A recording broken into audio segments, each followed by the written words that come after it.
How's it going, everyone? Welcome back to another episode of Greels Reels. I'm your host, Robert Greeley. We have an exciting special edition Hockey Dad version today with Ed Sweeney. If you remember the episode with Jacob Sweeney, Ed is obviously Jacob's dad. So we're going to get right into it. Make sure to hit that subscribe button, send this podcast to a friend, leave us a review, and yeah, without further ado, enjoy. Ed, how's it going? The first Hockey Dad on Greels Reels. How's it feel? This is awesome. I even got dressed up, man. I have six kids, and three of them were in university at the time. And they said, "What do you want for Christmas?" I said, "I just need a sweatshirt from each of your schools, just to have proof that I have some sort of ties there." So Jake, this was a gift one year. So here we are.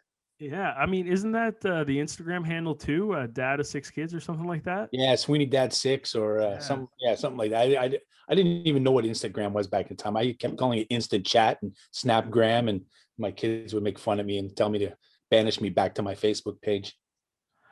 So, I mean, obviously what kind of brought this conversation to light was, the passing of Walter Gretzky, one of the best hockey dads, obviously, the father of Wayne. And, this is a little tribute to him too, rest in peace. But I'm curious, like, obviously you were a hockey dad as well. Like, when you kind of heard the passing there, what was your initial response? Well, yeah, like everybody else, it's almost like you lost your own father or a part of your father, your hockey father, because we've seen him so many times in so many different scenarios, and he's always giving back. Like, here's a gentleman for you know how many times, and we were talking about it before we started up here, guys just making comments, but how many times did he have to listen about his son, and in a negative way, as as an Adam, as a Pee-wee, where parents would just be furious just because he was so talented, and for a man that could have just been bitter and said, given the hockey finger to everybody and just said, you know what, don't bother me, my son's great, and you're not. But he gave back to the game. I seen it in action when he came back for the 50th anniversary of the Quebec International Pee Wee Tournament, which is probably one of the largest minor hockey tournaments in the world. Nearly a quarter of a million people go and watch the games over the 10 days, and he was there. Just I ventured. I said to Jake, I said he might have signed more W. Gretzky autographs in his life than his son, because Wayne is not always, you can't always have access to him, but where Walter would walk into arena and then just anybody could just come up to him and have a great time with him, and it was great because I was at that time period I was hanging around with Mark Messier and his dad, and Mark's dad was there for the coaching a team in the tournament, and Mark was helping him, but then there was a game, an alumni game, and they were bringing all these players that came back that played in the tournament come back and play in this game at night, which the Coliseum in Quebec was just sold out. And they asked Mark to play, even though he never played in the PB tournament. They asked him to play because it would be a slight. Here he was in Quebec, and here's Walter. He was going to be coaching one team, and Doug Messier, Mark's dad, would be coaching the other. So here's two guys with their names on the cup, 6 and 5 times each, I think, respectively, or 4. And here I am just being the stick boy and in the room and getting stuff, or here's Pat LaFontaine and all these guys, and I'm like, where am I right now? And then Walter Gretzky, he calls me over, and he's jokingly, and he said it loud enough so that Doug Messier, Mark's dad, could hear it. He said, Ed, any chance you can try and broker a deal? I'd like to make a trade and try and get Mark onto my team. And I was like, dude, this is not going to happen tonight. So there's no way, I think it was going to be Mark and Mario Lemieux on the same team. But anyway, it was fun. Yeah, it's sad. It's sad. It was sad to see the pain that Wayne went through, because, nobody wants to bury their father. But definitely, I'm sure he felt the love of the hockey world. I One of my favorite things as a hockey fan is going down through those old like Wayne Gretzky statistics, and you kind of mentioned how Walter Gretzky's watching these like Adam days. I genuinely would love to know exactly what was going on in his head when his son was in the Adam divisions putting up I think it's like plus 500 points in 85 games. Yeah, it would be mind-boggling. Like he probably couldn't pass the puck enough. He probably just got sick of passing it, setting guys up that just couldn't bury the puck, that he would just buried himself. But and that's such a tough age too, because they're so young. And how do when you're in Pee Wee or Bantam, you can, if you're really dominating a team, there's certain things you can do, or ask a player, or maybe not play a player as much. But when you're that young, you don't understand. You just want to get the puck and put it in. Just give me the puck. And so it would have been an interesting time period to be a fly on the wall in that arena. So let's, go into your own hockey dad kind of journey. When was the very first time that, you officially got crowned the title of a hockey dad? Well, the road to the hockey dad, started early, because, if I didn't bite into the game and enjoy the game, there's some Canadian kids grow up and don't enjoy the game and don't watch hockey. But I always wanted to, but as a single parent boy, and a mother that was not financially sound, that was going to be tough for me. And then my uncle came along, Ed Heather. Well, I say Uncle Ed, but he was more like a second cousin. But he was quite a bit older, and he came to me one day and just said, "Hey, you want to play hockey?" And I'm like, nah. It was a fair question. Why not? He owned a sports store, and I said, Ed, my mom, she can't afford for me to play hockey, and I was only young. I was like probably it was not Pee Wee. It would have been probably Adam. So I knew then. I was mature enough. Already been on my own with my mom, and so I said, no, she can't afford it. And he said, that's not what I asked you. I asked you, do you want to play hockey? And I said, well, of course I want to play hockey. He said, okay, be at my store on Saturday at this time. You're already signed up. He had already signed me up, and you start in 2 weeks. And I was like, oh, okay. So there off I went and got outfitted. And, I was telling Jake, it was then that I if that didn't happen, then I might not have played hockey, and I might have just never ever, got attached to the game like I did. But that's when I knew that, okay, this is a great game. This is a fun game. And I was learning things so early. I got so many stories. I remember so many things in my minor hockey years, which is so neat. But obviously, when the doctor tells you, I'm not sure. I don't think with Jacob we knew before he arrived in this world. But obviously, once you're there and you cut the umbilical cord, it was in big. Okay, one day I'm probably going to be a hockey dad, and so we started to line things up for that. The outdoor rink. Tell me a little bit about that. Well, yeah, we moved into town. One good thing about living in Quebec City is that there are so many great things for families. This is a great city to raise a family, and it's probably one of the reasons I never moved away. When I came here with the military, I had a chance to leave, but I'm like, why would I leave? This is a beautiful city, so I want to stay right here. And because I even right now where I live now, doesn't matter which way I go, any direction, in 5 minutes in a car, and in one case less than 5 minutes by walking, I'm going to arrive at a city rink that's taken care of by the city and that. So but it does mean packing up kids and hauling them down to the rink and tying their skates and all that stuff. So I decided, what, I can figure this out. I'm going to make a rink in my backyard. So that's what I did. Basically abandon any hopes at having grass, and put a rink out for the first time, and had the lights going and everything. My neighbors, had 5,000 watt lights or whatever it was, lighting up the whole backyard. And I think they put extra thick blinds on their windows, so they wouldn't have to be bothered by it. But they never complained. And we just set out, and it just, the kids, they would go out, even, as Jacob, I did it for Jacob and Amanda. And then the other boys came along, and it just got to the point they'd come after school, do their homework, or actually some of our kids were homeschooled up until grade 3, and Jacob was, and some of the others.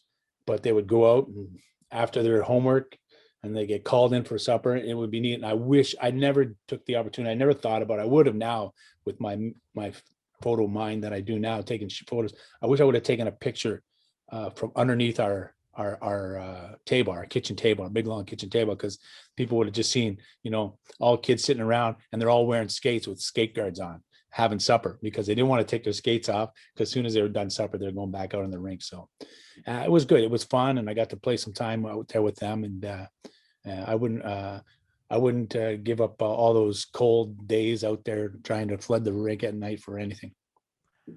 Now, all fun and games until you almost blacked out because of this outdoor rink. Yeah, it was Jacob's fault too. So I hope he will be listening. I know he will be, and it was fault. He just took a shot, and I didn't have skates on, but I had the two big boots, these Baffin boots, and I just went to kick it instead of stopping it with my stick. Right there, I said, "Oh, I'll kick it back to him." But as I kicked it with the one foot, then everything went. The second foot came up, and next thing I know, they're both in the air, and down I come, landing, back shoulder and head whack. And I had enough time to say, get your mom. And then I was like, bonk, out.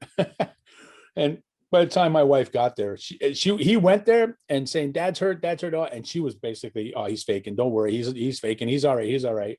And he's like, no. And so he's trying to coax her out there, and I'm there laying there passed out. But anyway, took a trip to the hospital, and a concussion later, I was back at her once the rest period was over. So if we did a three-way call here and got Jacob on, would he take the blame? Would he own up to it? Who knows? Sometimes when traumatic incidents happen, sometimes people forget those things. Or Okay. no, he knows. We've told the story before, and yeah, it was just I think he sort of felt beer because all of a sudden, why is his dad going to the hospital? But he was young. He was very young at that time. And I mean, obviously, how we know each other is through Jacob. I was, kind of fortunate enough to take some photos of him during his time at the University of Ottawa, and then, get to meet the parents, which honestly has been a favorite part of my just in terms of the roles and responsibilities, right? Like with working in sport, probably the best thing and one of my favorite things to do is actually get the chance to, not only meet the guys and, build bonds and relationships with them, but, you get to meet the parents and everything like that, right? So I'm obviously pretty familiar with Jacob's hockey career, right from the Moncton Wildcats up until finishing off with the University of Ottawa. But you mentioned to me in the prep for this and stuff like that of a homeschooling and Isaac's one of Jacob's siblings' first hockey injury and how it almost led to divorce. And I love the fact that you have in brackets great story, Yeah. which I'm willing to bet maybe not a great story from your wife's perspective, but yeah, let me, what's the inside scoop there? Yeah, well, it's probably one of my darker moments in hockey dad history. I was upstairs, like I said, we were homeschooling our kids. Carol had decided that, Ed, I don't know French well enough yet to get a job in Quebec, and I'm having these kids. So, I don't mind homeschooling. And I thought, well, sure, that's great. She was qualified to do so. And great, 5 of the kids are off to university, and the 6 ones in college right now preparing for it. So something must have went right well. But so we had the rink out back, and I was working upstairs because I had a home office at the time, and Carol was sleeping. She was probably nursing, and I believe Noah, our youngest boy, he was born, so she was probably laying down with him. And I heard this bing bang because Sarah and Isaac were outside playing hockey, and I hear this banging, but I thought nothing of it. And then finally, my wife was banging. Somebody's crying. Go take care of it. So I went. So here's my wife. She hears me leave the office, go downstairs. Bum, bum, bum, bum, bum. Then she hears me come back upstairs. Bum, bum, bum, bum, bum. Then she hears me go back downstairs. Bum, bum, bum, bum, bum. And then sure enough, I come back up. And so I'm doing my thing, which I'll get to in a second. But she's like still hearing this somewhat crying or this banging on the door to try and get in. And she comes in and she's like, "What are you doing?" And I'm like, and I was like a little kid caught with his hand in the cookie jar. What had happened is Isaac was playing, and his sister Sarah whacked him with the stick, and she split him open, and he still has the scar to this day. Split him open right across the eye here, and he was bleeding. I wish I would have had the picture. We could have maybe put it up on the screen here. And he was bleeding, so it was coming down over. It wasn't nothing bad, at least in my mind, it wasn't. But my first thought when I got there, I was just like, "Oh, what an awesome picture that will be! His first hockey injury." So that's why I ran back upstairs to get my camera. Then I ran back down. I took the picture, and I ran back up. But instead of maybe coming down like most parents would, this whacked out hockey dad, I'm already downloading the picture onto my computer so that I can send it to my friends to show them, here's Isaac's first hockey. So when she found out that that's what I did, she was who's kidding? She was livid, man. She was using language that most, proper women don't.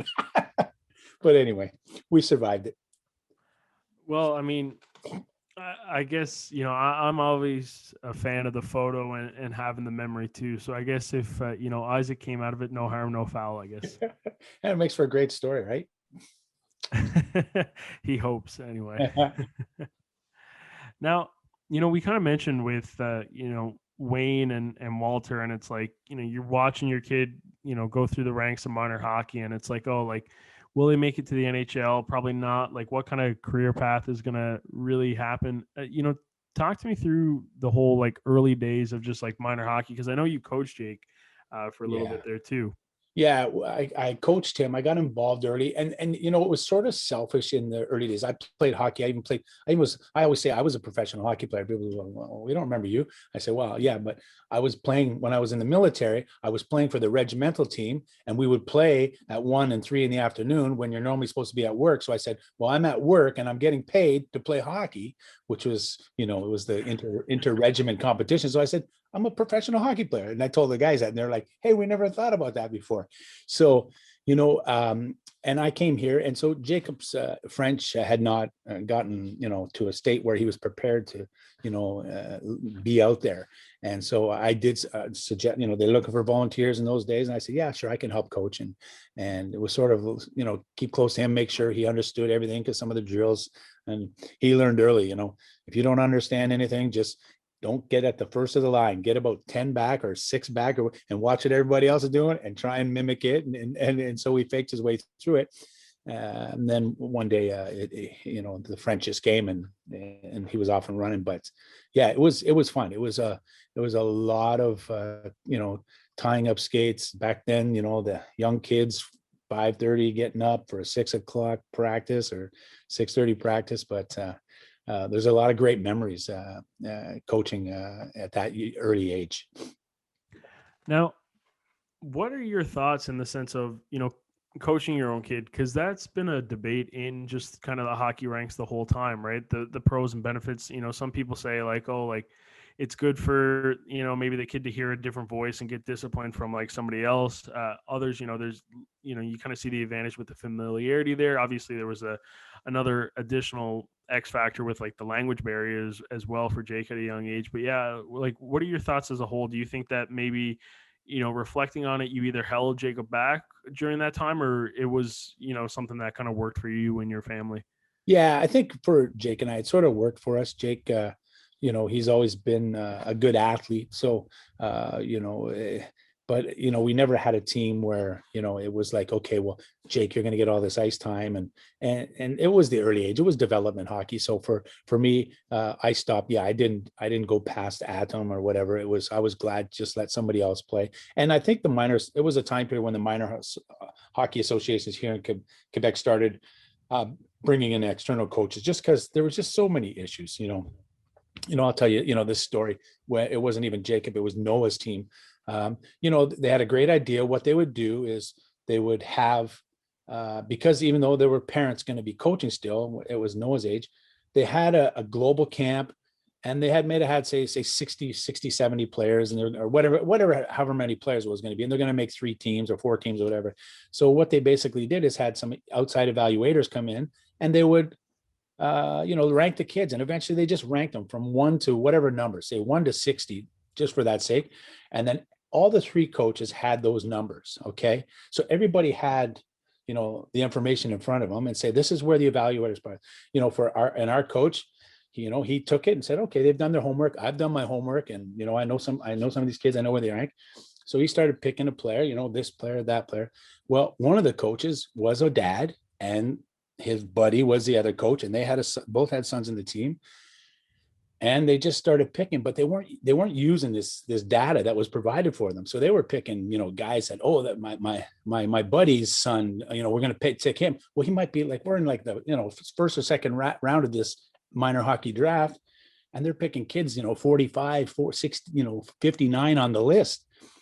So once everything gets done, he's looking around, our coach is going, well, whatever, So we start the season, and we're blowing everybody away. we're like in the top of the league. We're top of the league, top of the 4 teams from our region. And this other team, coached by these parents, who they took all their buddies and all this, were losing every game, and not just losing, they were getting beat up badly. So the league came and said, hey, after Christmas, where the kids have already spent almost 2/3 of the year, and they say, we're going to bust up your team. We're going to take the 4 best players from your team. Noah would have been one of them. And we're going to put them on this team. And we're taking the 4 worst players on their team, and we're going to put them on yours. And all the parents were like, wait a minute, how does this happen? Like these kids didn't do anything wrong. Now that you're going to split them up, they're having friends, they're having fun, they won a tournament.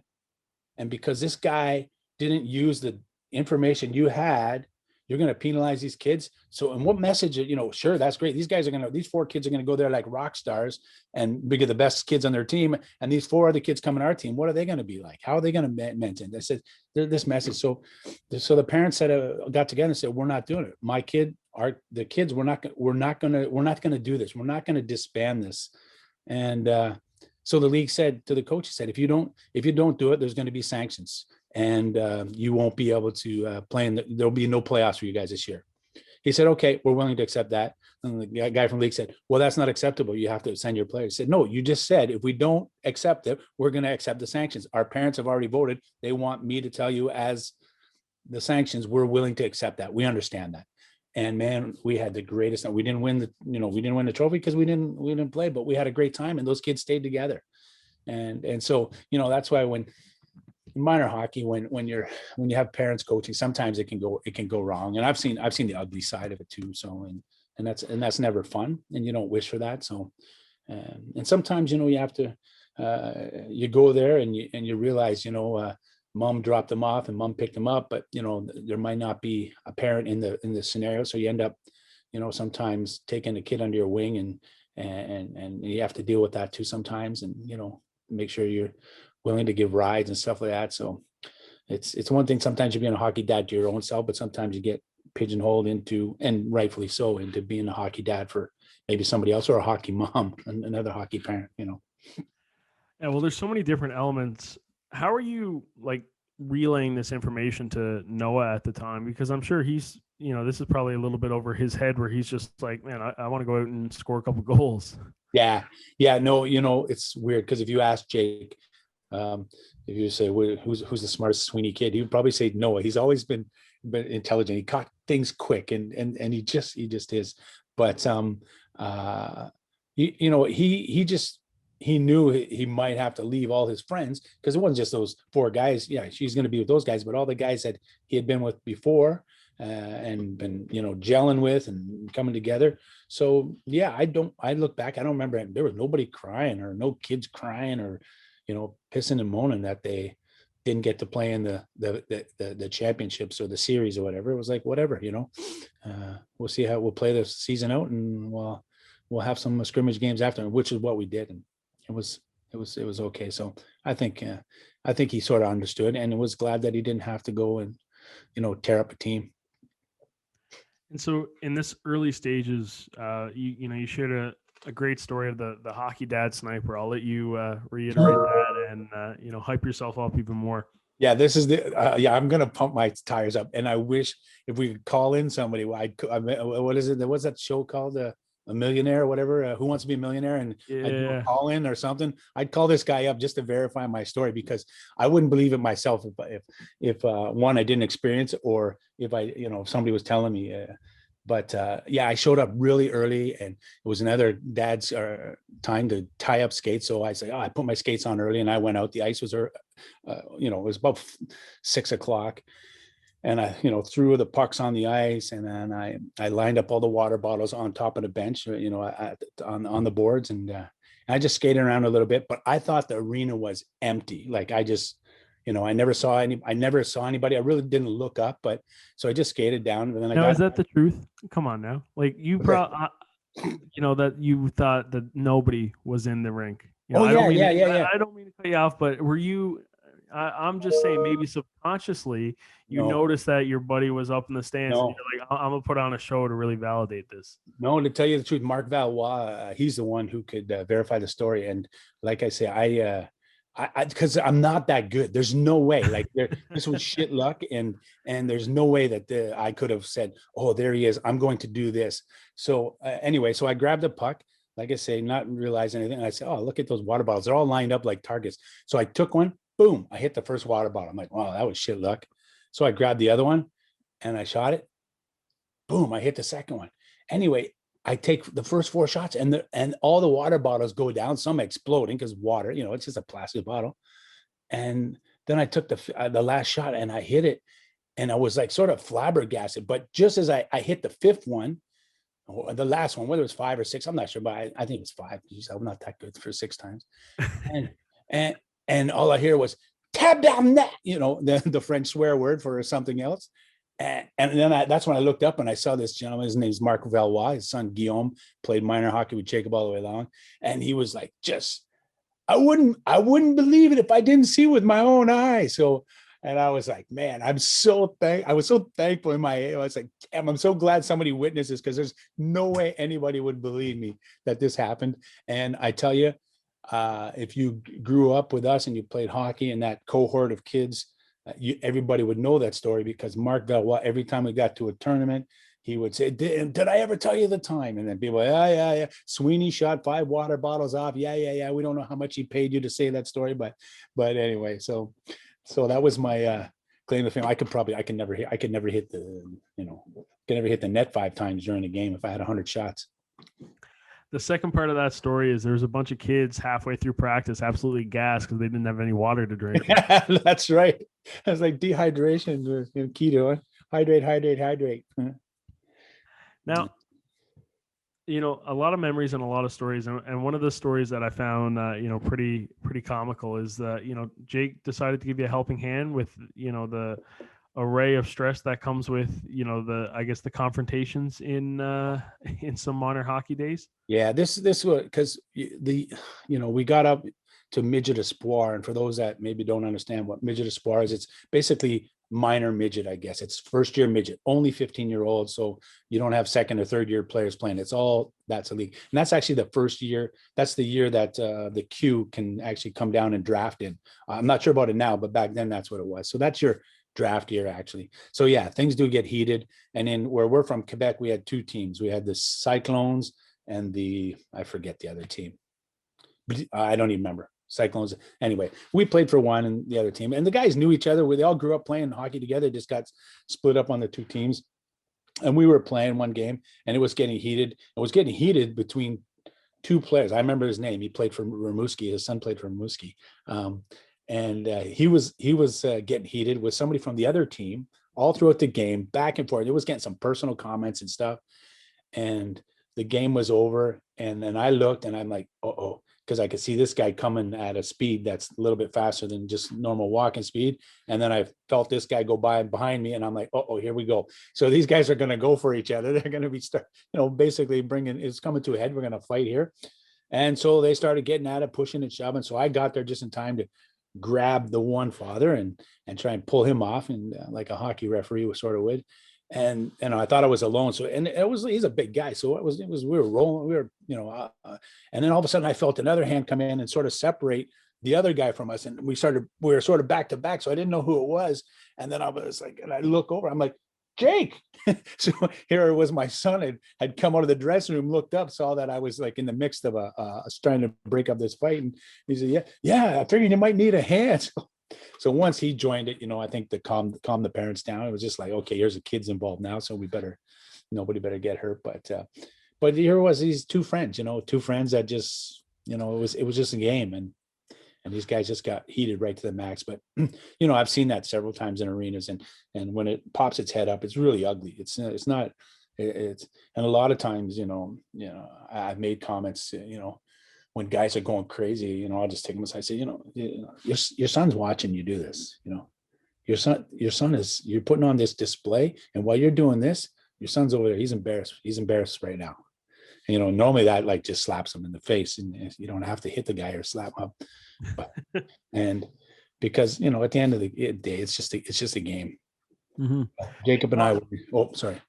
No, it's funny because I mean I feel like anybody who has been like involved in hockey, unfortunately, kind of has those stories, right? I mean, even I, th- I'd like to think that maybe it's died down a little bit. Who really knows? I guess in terms of like the only way you can really tell is if you have the exact analytics. And I mean, there's no analytics on hockey parent fights in the stands or the hallway, right? But yeah, it's one of those parts. I mean, even for myself growing up in Newfoundland, watching like senior hockey, which was the top hockey that we wanted to watch. You know, the guys going for the herder. I mean, like one thing that's like forgotten about there is like the massive bench brawls that are like YouTube virality now at this point, with like massive teams. And I actually had the chance to interview a longtime referee of that league, and like minor hockey when he retired, and just like reciprocating some of his stories, from kind of what he told me of like officiating those type of games that had like full on bench stuff like that. Like there was like this point in time, he'd leave games with like police escorts, and like the fact that that was like normal, it was something that is definitely pretty concerning. But yeah, in the grand scheme of things, from like the minor hockey rackets, I mean, there's been a few broken sheets of glass, from people just slapping on it too Yeah, hard up yeah, around these areas. that's right. Now, there's another one that you've titled the Montreal Meltdown. Now that has a pretty wild name that goes to the two M's go Yeah, together nicely. So yeah. I'm That's a curious that's a what. that's a that's a big summer hockey tournament, and that's huge here in Quebec, or was huge, and I believe it still is. But we were at this tournament, and we were doing well. We had a great team. I think that was the year Jake played with a power team from called Brewster. I forget the Brewster. I don't Bulldogs. Brewster Bulldogs. And I mean, they came. We had mismatched socks. We didn't look like anything. But there was guys like John Hayden. He's in the NHL right now. Santini is in the NHL right now. So we had all these high players. This coach put together a Yellow Pages team. He just got the book out and just phoned hockey players from across North America. Adam Ernie was there. He said, "Hey, come and play. We'll play in this tournament just for some fun." So the guys got together, met in the dressing room on the first day, and that was it. So, so we're at this tournament, and I could talk about the success they had there and the great team they have, but it was more this meltdown because it was the name of the tournament, but it was also what this parent had. He had like, and this tragic, not a tragic ending, and it ended peacefully, thankfully. But I said, Jay came out. I said, "Come on, you got to come watch this game. This team is this guy. This is going wild over here." And then there's this parent. He's out of control. Like he's out there. So we're on the same level, looking down at the game. And this team was losing momentum. And his son was actually the goalie. And we didn't realize he was the goalie at first, but then we started to realize. But he was getting pummeled, and the boom. And next thing you know, the game's tied up, and they're going to go into overtime, and the ref made a call, bad call, good call, whatever, it was a call. And this dad, he did not like, he was fuming, and like, I mean, swearing and this and that. And probably today he probably would have, the game would have been stopped, he would have been told to get out of the arena or the police would come, but it didn't. And so anyway, bing bang, and I'm watching him, and I see like he is red, and Jacob's there, and Jacob's sort of like, wow, this is nuts. And sure enough, the team comes down and they score on his son, and friggin' this guy's losing it, like, and he is going wild. And I look at him, I'm like, oh, he's starting to head downstairs. I'm like, I said, Jake, he's going for the ref. Like he's gonna go and try and confront the ref. I had flashbacks of Jim Schoenfeld, back in, like, so he's going at it. So I go scooting down the opposite way, which was going to be a quicker way to get to the area where there's access between the rooms. So I see the ref coming. I see him coming down the thing. So I get basically just in front of him. The ref's about, 3 or 4 feet behind me, and he keeps walking towards me. And the dad, I just put my hand on his chest, and I said, sir, I said, what I like about my job with the SQ, which is basically the provincial police, I said, what I like about my job with the provincial police is, even though I'm off duty, I just make a phone call. One of my friends comes, I just point at the guy, and next thing you know, you're in jail. So is that how you want your son to remember this day ending, with you going to jail? And he just like looked at me, and he was just like, and he said an F word, and off he stormed. And I turned around, and the referee looked at me, says, "Oh man, thanks a lot for, are you really in with the SQ?" I said, No, but it seemed to work, didn't it? So, I didn't work with the SQ, but I just like, how am I going to diffuse this without, maybe fighting this guy on behalf of the ref? And so I just came up with this story on the spot, and it worked. It's like, I was quick thinking, Dad. Yeah, well, anyway, it worked. But that, and if I wasn't there, what could have been? It could have been one of those scenarios where you're reading on TV, referee gets beat up, and some parents, they take it to that stage. But I think, when you talk about the data and stuff like that, I think referees, I think there's before it used to be open season. You could say anything, but I think now with the fact that they were getting, at least in Quebec, with less and less people becoming referees, and they found it tough to find good referees, that even now I've seen parents, even myself, one time I was, upset in the game, and a referee basically said, you're gonna have to watch from outside. You're gonna have to leave the gym if you keep this up. And I was like, oh, you know what? Yeah, you're right. I got to bring it down a little. And so, yeah, Montreal meltdown. Well, no, I mean, that is some pretty quick thinking. That's yeah, kudos to you on that one. Yeah, like you said, who would have known, what kind of happen, right? And it's incredible what, taking a second and thinking can really do.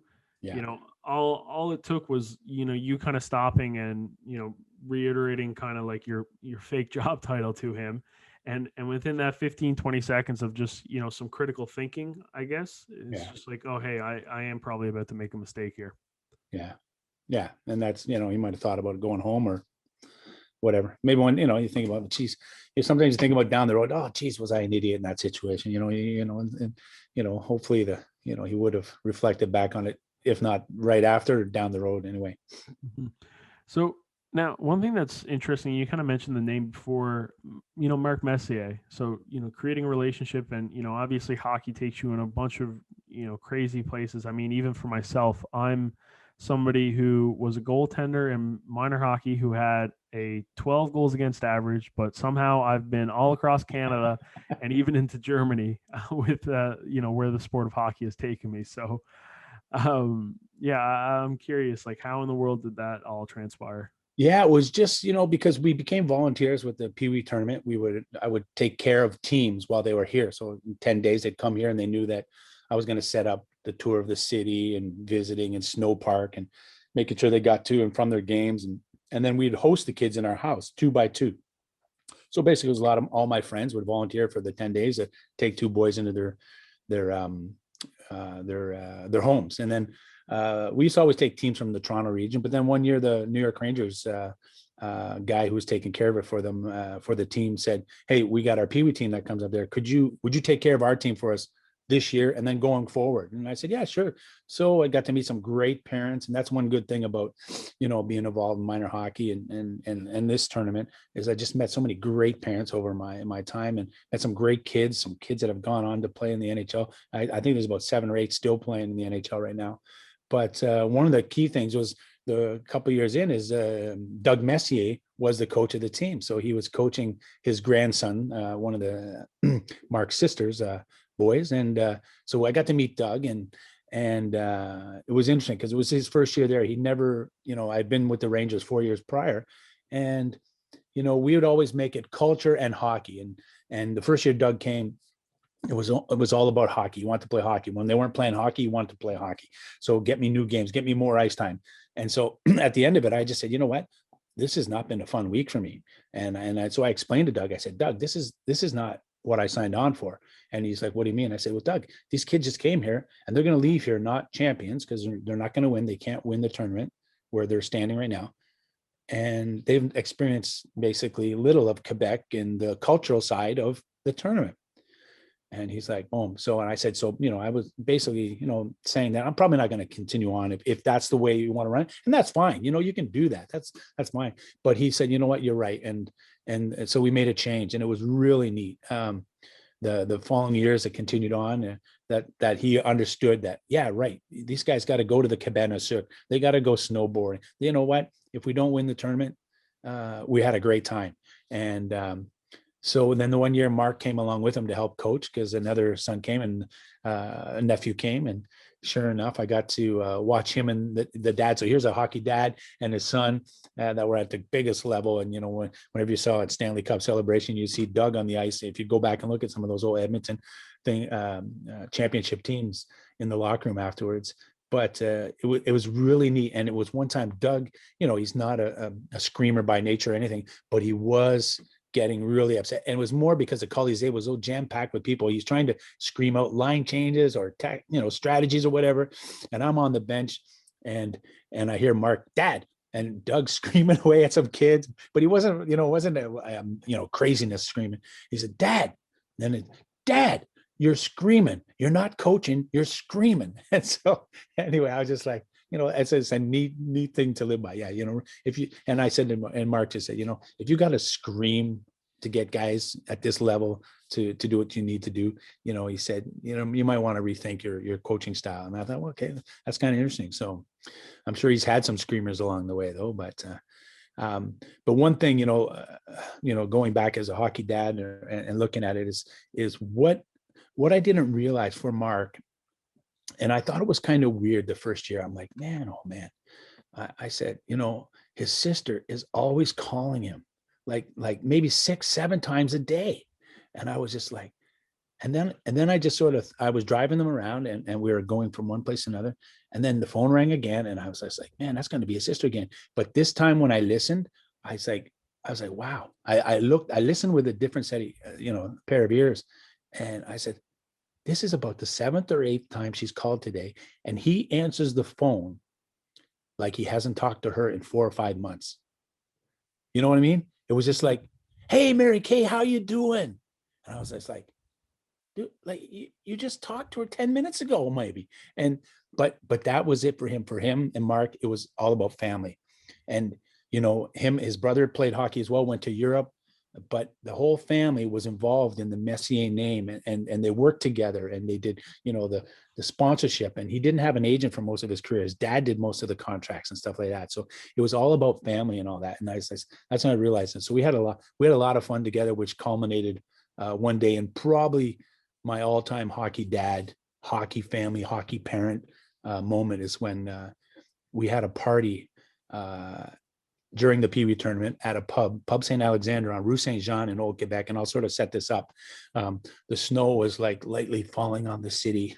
It was a Sunday night. Carnival was over. So most of the tourists had gone away. Basically, all that was left in the town was these hockey families, because there was 100 teams and, a lot of them coming from the United States.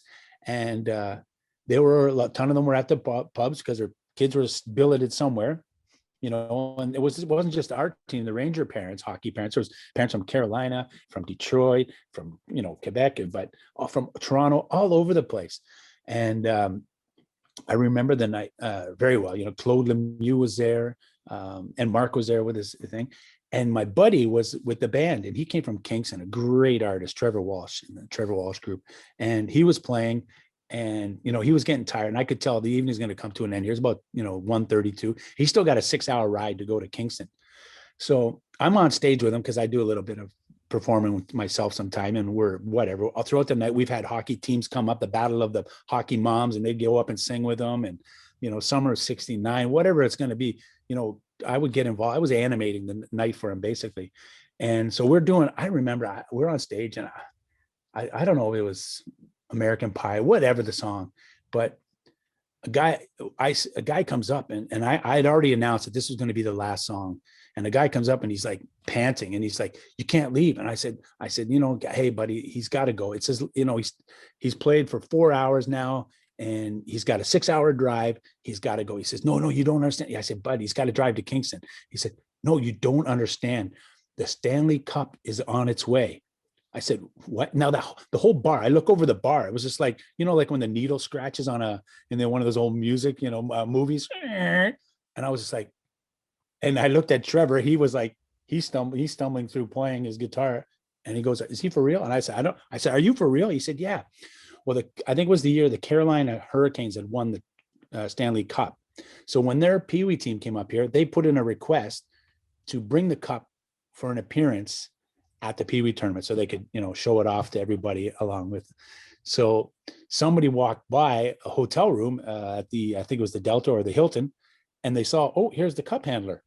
And he goes, what are you doing here? You should be down at this bar. Mark Messier is there, Claude Lemieux, a bunch of other NHL players, and a couple hundred hockey parents. Like, it's the place is going nuts. Everybody's singing. It's a big party. The guy says, let's go. So he grabs a cup and he doesn't bring it in his box. He just grabs a cup and he walks out of the hotel. He walks out of the hotel and he starts walking down the street. He told me the story after at the bar. And this RTC, which is the city bus guy, he stops and he opens his door and he says, is that the real cup? He said, yeah, it's the real cup. I'm on my way to the St. Alexander pub. He said, well, get on. This guy was out of service. He said, get on. So he went off his route and he drove him right to the front door of the thing. And off this guy gets. And so the parents, we had prepared them. We didn't prepare them. We knew our parents did, but he continued playing because there was no way he was going to stop. So when the cup came into place, you can imagine all these hockey parents are all there with dreams and dreams. And here's a guy with his name on the cup, 6 times. And he's sitting in the corner and the cup comes in and it comes right up on stage in the bar. The place goes absolutely bonkers. So obviously, these hockey parents, they want to get their picture taken with Mark and the cup, because, the cup is one thing, but you can get a picture with Mark Messier and the cup, boom. So he's there and people are crowding, people, too. And Mark said, Ed, somebody's going to get hurt here, because obviously there's been some beers drinking that night and people are pushing and I talked to Mark and he just said, okay, just make this announcement. So I grabbed the mic. I said, listen, everybody just stop. I said, back up. I said, Mark has told me when the last battery is dead, when the last person says, okay, that's it, I can't take any more pictures because I got no room on my camera. When that is done, Mark will leave this bar. He promises you that. He just doesn't want anybody to get hurt. So that was like, okay. So everybody was like, so go back, relax at your tables, and then just, and we're going to keep on singing. So sure enough, I bet you it was probably about 5:00, 5:00 in the morning when we finally left there. And I remember because he just looked at me, he said, Ed, find me something to eat. With that look, he's got that steely eye look. And I was just like, it's whenever he asked you to do anything, it was like you're getting an order from the general. So I can imagine if you were on the bench playing and you had a bad shift and he looked down at you while during his NHL careers, you wouldn't want that stare. And I understand why, and I just said, I was scared because I knew he eats very well. And I said, Mark, Quebec, the only place open at this time of night is Ashton, which is poutine, like fries and gravy and cheese. He said, I don't care. Take me there. I got to eat. I said, okay. So we piled in. I bet you there was 10 of us in this Suburban. And I get down there and I just remember the kid. I get in there. It was, he's obviously, a little bit older, working the night shift. And so I order my food and then I just turn to the side and he looks up and he's like, and then he looks at me, is that who I think it is? I say, yeah, that's who you think it is. It is who you think it is. So it was this amazing time. So that was a pinnacle of my hockey parent story with all these, because how many people did he make happy that night by taking that picture with him? So in the bar right now, still there's a picture of him, and on my Facebook page, you'll see the pictures of me with him as well. So that was fun, a good time. Pretty wild. The most interesting thing that happened to me on a minor hockey tournament was we drove out to Stephenville, and the hotel we were staying at as 16, 17, no, not even actually, like 14-year olds. I think that's how old we were at the time. The hotel concierge or whatever that role is informed us that there's a tattoo shop downstairs with one tattoo guy, tattoo artist, and honest God, they recommended to us that if we want to go down and get a tattoo, make sure that he's at least 6 beers deep, like he's a little bit intoxicated before he gets started, because apparently he's better. And that was probably the pinnacle of the minor hockey interest. So I think your story might top that one. Yeah, yeah, it's yeah, we're we've been blessed meeting so many neat people, and so when that happens, it just you just have such fun times and magical moments have occurred, and but all that aside, for me as a hockey dad, and I think I would suggest this for anyone, is that especially when the kids leave, we basically, I look back at it now, I'm like, Noah's about to leave home because he's the next to go to university. And that's going to be tough for me because we spent like a full 18 years. My son, Isaac, was the same thing when he left. It was like, because we had those 3 or 4 extra years where Jacob left home after he was drafted, left home from Moncton, and we didn't have that everyday contact with him as you normally would. But as a hockey dad, a hockey mom, hockey parent, you just want to have that ease, or that peace of mind that your boy is being taken care of, because you whether you're turning him over to Victoriaville or to Moncton, in what ended up being Jacob's case, is that you wanted to have some sort of a peace of mind that your boy, your child, is being taken care of, and we have been so blessed throughout it. Victor was a short stay, and then the trade to Moncton, but 4 years. He ended up at a family's house, Ken and Karen Gelhart, and they were his billet family from day one, and right till he was finished his Q career. So that was awesome for us. We were able to have them visit us in Quebec and stay with us, and we were able to repay or pay back, or thank them that way of because they took care of our son, and that's, so we've really appreciated that. And then continuing on into the university years, that we have a lot of great thoughts towards the University of Ottawa, and especially to Pat and the coaching staff there, because when you get a call and Jacob's trying to make up his mind, and I don't know if you want to cycle back later and talk about stuff like that, the junior era, but when he tells you, University of Ottawa has made a solid pitch, the guy flew down here. And that was one of the, I guess, a proud moment when I was reading Pat's story, recollection of how he got the program started. And I didn't realize, he flew down to Moncton to speak to, I think it was either Jacob and 2 others, or Jacob and 1 other person. But yeah, it was the 3 OAs at the time. Yeah. Okay. The 3 guys. And when he said that Jake was the only one that came out for the interview, and so that was proud for me. And I knew Jake would not, if you would have told me he stood him up, I would have been very upset about that. But it was a proud moment that, even though they lost, that he came out and spoke to Pat, listened to his story. And then he phoned me and explained to me what they were. And so as a parent, you're going, oh man, starting at the bottom, a rebuild, totally, not just a rebuild, but a reconstruction, and no players, and here we go. But they never missed the playoffs 1 year that since they started up, and have had great success. So that was so our kids have been in great hands. Yeah. I mean, before all that, let's kind of end off maybe some of the modern hockey stories with, the one last story with the cup, because I guess if one's not good enough, you actually have 2 where, I'm not, my French is terrible, but so you end up having supper at the Casual Spa. Casual Spa. Yeah. My bilingualism has just decreased year after year and was never existent. And I'm still ashamed of it. And I'm not, the people who just listened to the Dingo episode, like Kevin Domain, okay, they hear me talk about how I'm trying to learn, I'm trying to work on it. It's only been a week since the Dingo recording. I'm still not there yet. Isn't it crazy? I hope he gets to listen to this, or maybe you can send him the link. His dad, they're a great family as well. But how many times did he get hit in the head with a puck in his 4 years at Ottawa? Like he would get shots off his teeth. He would bounce them. And I mean, his parents, I look over them, I'm like, dude, like your son's like a rubber magnet, man. He just keeps getting hit. Well, that was actually an interesting perspective that I kind of liked to chat with him. And what I liked about that chat more or less was in terms of like the injury perspective and, playing through injury, because, playing through broken teeth is very different than, say like I don't know, like a bruised rib or something like that, right? Like there's a different level of pain and a different level of adjustment that kind of goes into the playing when it's a dental injury, as opposed to maybe, a broken finger or something like that. Yeah, that's true.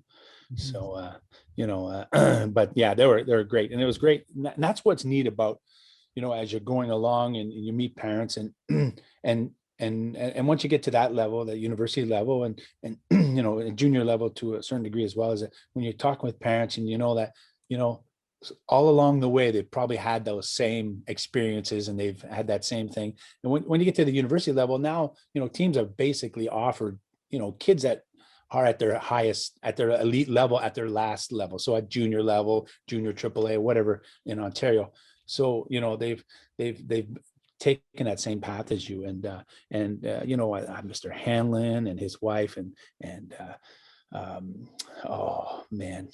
So all the parents that I met, it was just neat going there and just smile, and sometimes just a nod, and you just know that, hey, Mr. O'Brien, like, my goodness, man, that was half the fun, just going standing with him and his sons and his family down there as their son was playing. And so it's a sort of a camaraderie. You're sort of in this alumni of parents that have logged a lot of road miles, sat on a lot of cold benches, drank a lot of bad arena hockey coffee.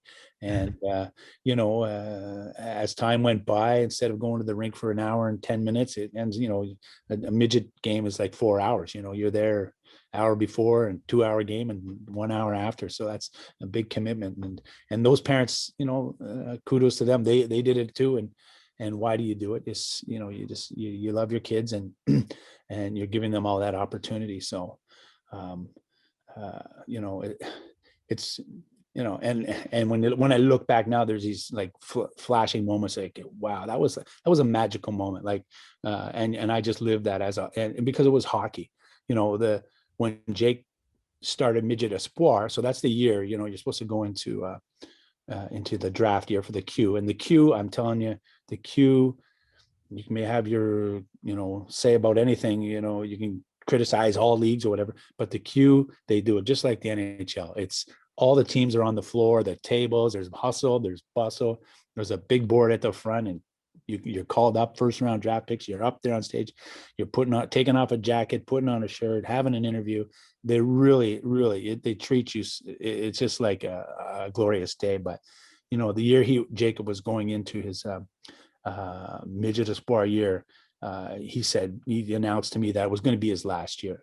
And just because he found out that, to play midget espoir, you're probably looking at about a $5,000 commitment. And he just basically said, it's, it's pretty expensive. I got 5 brothers and sisters, and, that's a big chunk of change out of the family budget. So it would probably be his last year. And I was like, okay. So he was making that decision, making a sacrifice to stop playing, so it didn't cost me so much because we had a big family. And I'm like, little did he know, it probably cost me the same amount of money to play Bantam AA the previous year. But instead of giving one big check, you give it in shots of 500, this tournament, that tournament. The next thing you know, you add it all up, and he's like, wow, okay, it's an expensive thing. And that's one thing, unfortunately, hockey has become such a expensive sport for way too many people. But so, I was like, wow, that's pretty magical that this 15-year-old boy would make that decision. And he said, it's not because he hated hockey at that time or anything, just he wanted to make a decision for the family. And I just told him, I said, no, you just go play hockey, worry about yourself. And it was funny because, I talked to another Stanley Cup winner was Phil Boucher. He used to coach the Ramparts, but he was doing some scouting and stuff. And it was at a tournament here in St. Foy. It was the showcase tournament where all the junior teams would send their scouts there. And Jake had a great tournament. We ended up winning the tournament. Jake had a great tournament. There's only 2 times in my career, his career, sorry, from Adam all the way up to this last year with the GGs, where I saw Jake in tears. And that was that tournament. One, because he did go down hard into the boards, but after the game, he was so sore. He'd blocked so many shots.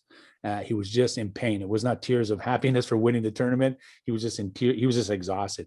And then the obvious one was when they lost in the triple overtime against Guelph last year.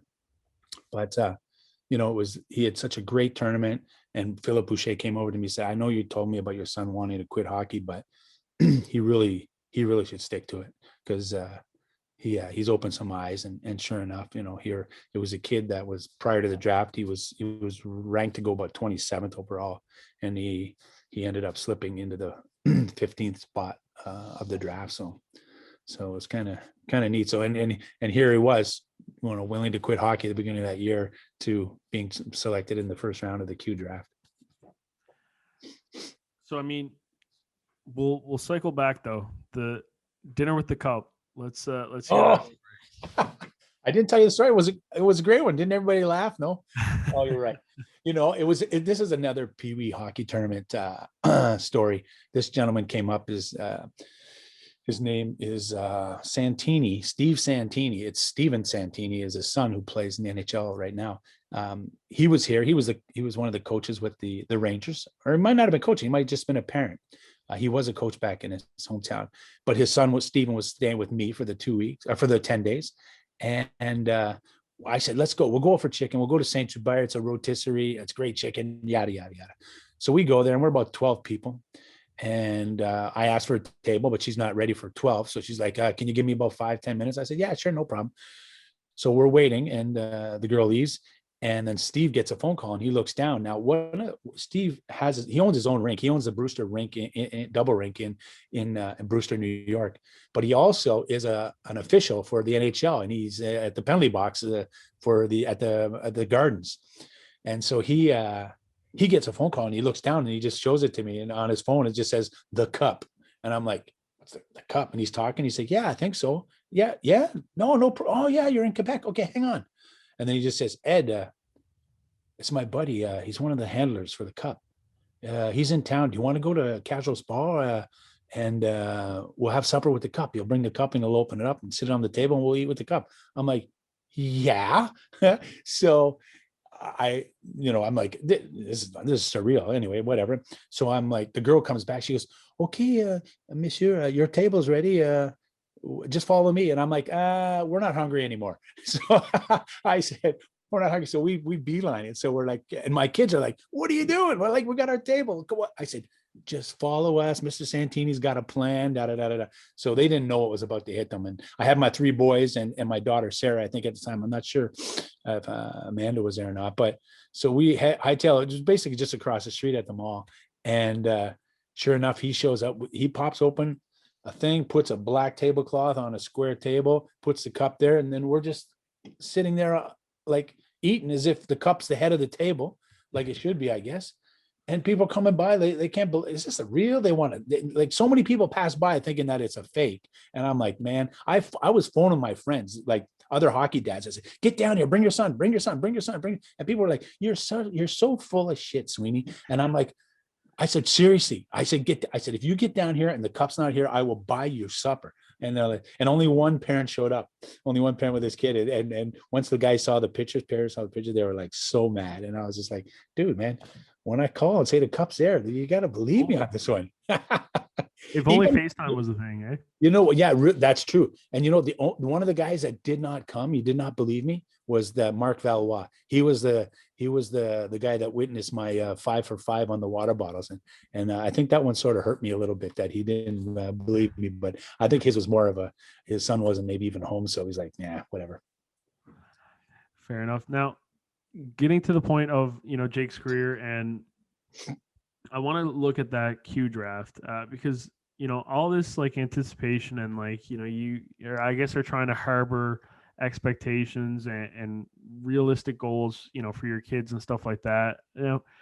So Jacob, like you said, ends up climbing himself into the 15th pick of that first round in the year for the Q 2011, which is a pretty big year for Q hockey. Yeah. And normally, sometimes like a first overall pick in junior, you might not even really know the name saying in right at that moment, or it more or less what I'm getting at is it takes a certain player to kind of receive national recognitions for kind of when they get drafted into, say, the OHL or the Quebec Major Junior League or, out west, right? Your Connor McDavid's, your Shane Wright's going to the Kingston Frontenacs of late, right? Aaron Ekblad.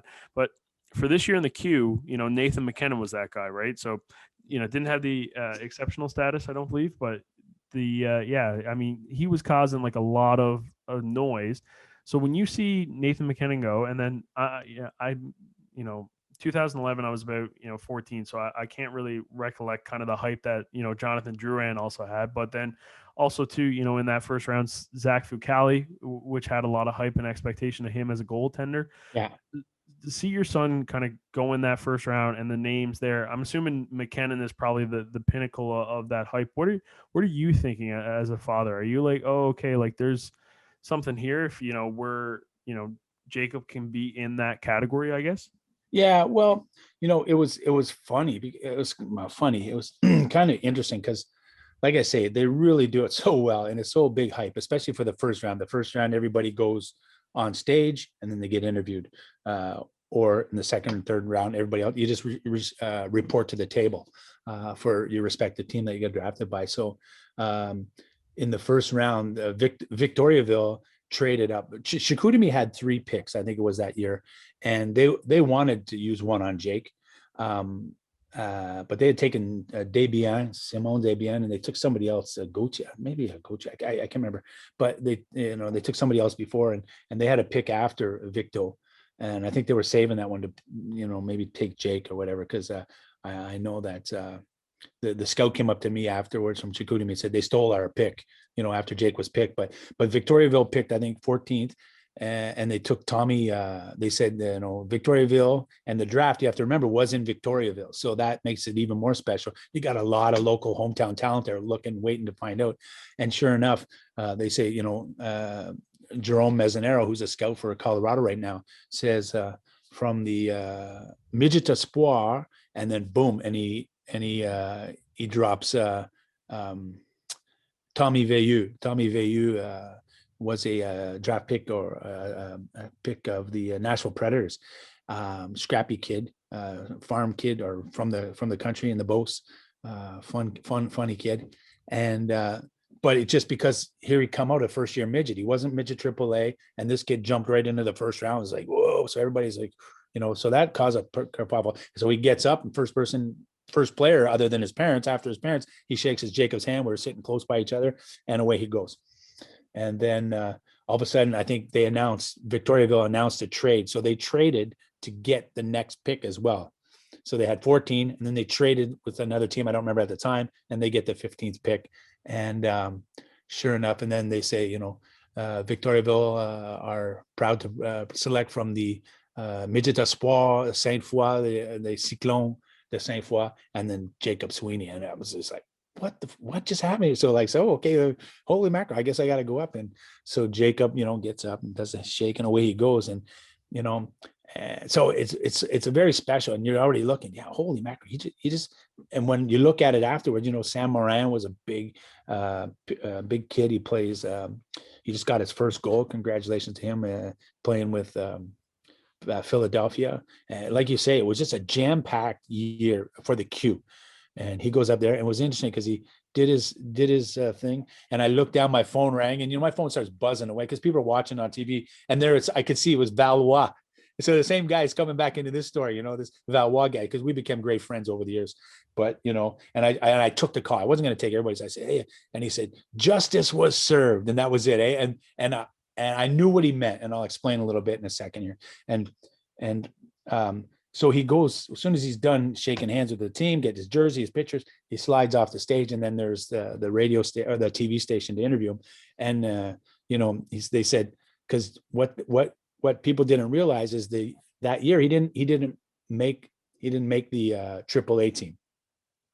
And anyway, we talk about certain things anyway. I'm not even going to get into that. But anyway, the commentator himself said, Jacob Sweeney, midget espoir, midget minor, first round draft pick, didn't play AAA or whatever. Who dropped the ball at the AAA level? Like, who dropped the ball? And, it was a perfect opportunity. You could, any guy with bitter could have said, you know what, those guys didn't want me. He could, take that. But he just said, if I would have played midget AAA, I might got less ice time. I went to midget espoir. I polished my game. I got better. I got lots of ice time, and they had a good team, and as they did. So he learned the art early. Just be diplomatic and put it in a positive spin. Yeah, being sent to midget espoir wasn't the end of the world for him. Look where he's playing that day. So yeah, it was fun. But you're right. It was, as a hockey parent, my wife and I, it was, we'll have to do a hockey mom story here in a second. It was a proud day, but when you look at it, wow, that draft year was a big year for the Q that year. And some kids that have gone on to have great careers, and some kids that have continued on in university, seen a lot of those kids in university hockey over years. but my wife, as we left there, now we have to go meet Victoriaville's staff, their trainer staff. And as she saw the trainer, she went up to him and sort of pretended, hugged him. And then she sort of pretended like she was crying, tears of happiness, because we no longer had to pay for any of Jacob's expenses for his skates and sticks or anything like that. So she was thanking him, was like, he's yours, take him. Anyway, fun times. I've had this take with a few of my buddies. Well, one of my buddy who I go back and forth with on a lot of stuff with just in hockey. And I just want to put it on record in the sense I want to put that out there because I mentioned Zach Fucale in that draft class. And I just, Ed, more or less, I just want an official transcript of this because I've been saying for years now, like, because people have kind of forgotten about him since the World Juniors, and he had a tough time trying to like get into a rhythm in that Montreal organization. I've got great memories of actually watching him with the St. John's Ice Caps because that was the first ever game that I was actually paid to co-host a show, and you kind of evaluate, and I got to sit in the Bob Cole media booth 2 seats over from Mark Bergevin, who was there scouting Fucale specifically that night. And I was kind of taking my notes, and then the next, because they, in the Coast and the AHL, they play back to backs a lot. So then the next night, I was in studio reporting on it all. But I've said that we've given up too early. He's only 25, and he just signed an extension with Washington's organization. He's in Hershey right now. This season in the AHL, so he's played 1 game in the Coast. 1 goal against, .972 save percentage. In the AHL right now, though, with Hershey, 6 games, 1.49 goals against average, .942 save percentage. I'm saying he can still be a good goalie, and potentially if he gets that opportunity in the show, I think he really captures that. And I've said that to some people, and they think I'm nuts, but I'm like, man, like look at his numbers when he's on a really good team, right? When he was with Canada in the World Juniors that second year, they were dominant, and he was a big part of that, right? And then whenever he gets with a good team in front of him, I mean, his numbers are just fantastic. So little Fucale thing that's been, I just need a record for it to, if he ever does get to that, say, you heard it here first on Smite level. I just need to put that one on record. But actually, funny enough, I told you, sitting 2 seats down from Bergevin that night, that was a rough one for Fucale. 4 shots against, 3 goals, and one of those shots was a dump in, a lob in from the red line that just hopped over him. Was not a great night. There's like goalie. I remember in the younger years as coaching all my kids, they would all have to go through this time period where we don't have a steady goalie, a regular goalie. So everybody has to wear the pads and you switch it around because nobody's going to, get killed playing mite hockey. And I remember Noah like putting on the pads, wins the game just because he's like able to fall down and get back up. Other guys would fall down and be like a turtle. Coach would have to lift them up. So, and then after the game, him like, I think I'd like to play Dolly with a D. And I'm like, you don't get that out of your head right now. There's no way you're playing goalie because, I can't handle having a goalie. Like I'll go nuts. I'll go crazy on parents who are always bad mouthing goalies that have a bad day because they never had a bad day, I guess, in their life. But goalies are special, and so are goalie parents. And God love them that they can sit through it all. It's great when you're on top of the world. But man, oh man, when your kid has a bad game, you gotta like be like Teflon and listen to some things in the crowd sometimes. Yeah, I think one thing that helped my parents get through was the fact that they just didn't really understand hockey enough to worry too much. That can help. That can definitely help. Now, what's interesting, the draft, we mentioned Victoriaville, but obviously Jacob isn't known as a Victoriaville Tiger. He's, Moncton Wildcat.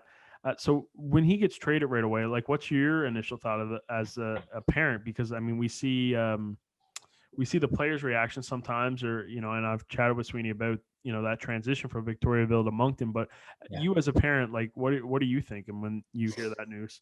Well, I don't know if do you know the whole story about him getting traded there? Bits and pieces. Yeah. I mean, I'll give you my take on it. I knew Jacob was not having fun. He was playing AAA hockey. Now, how it works in Quebec is when you make the AAA team, you basically have to move to the school. You're going to go to that school.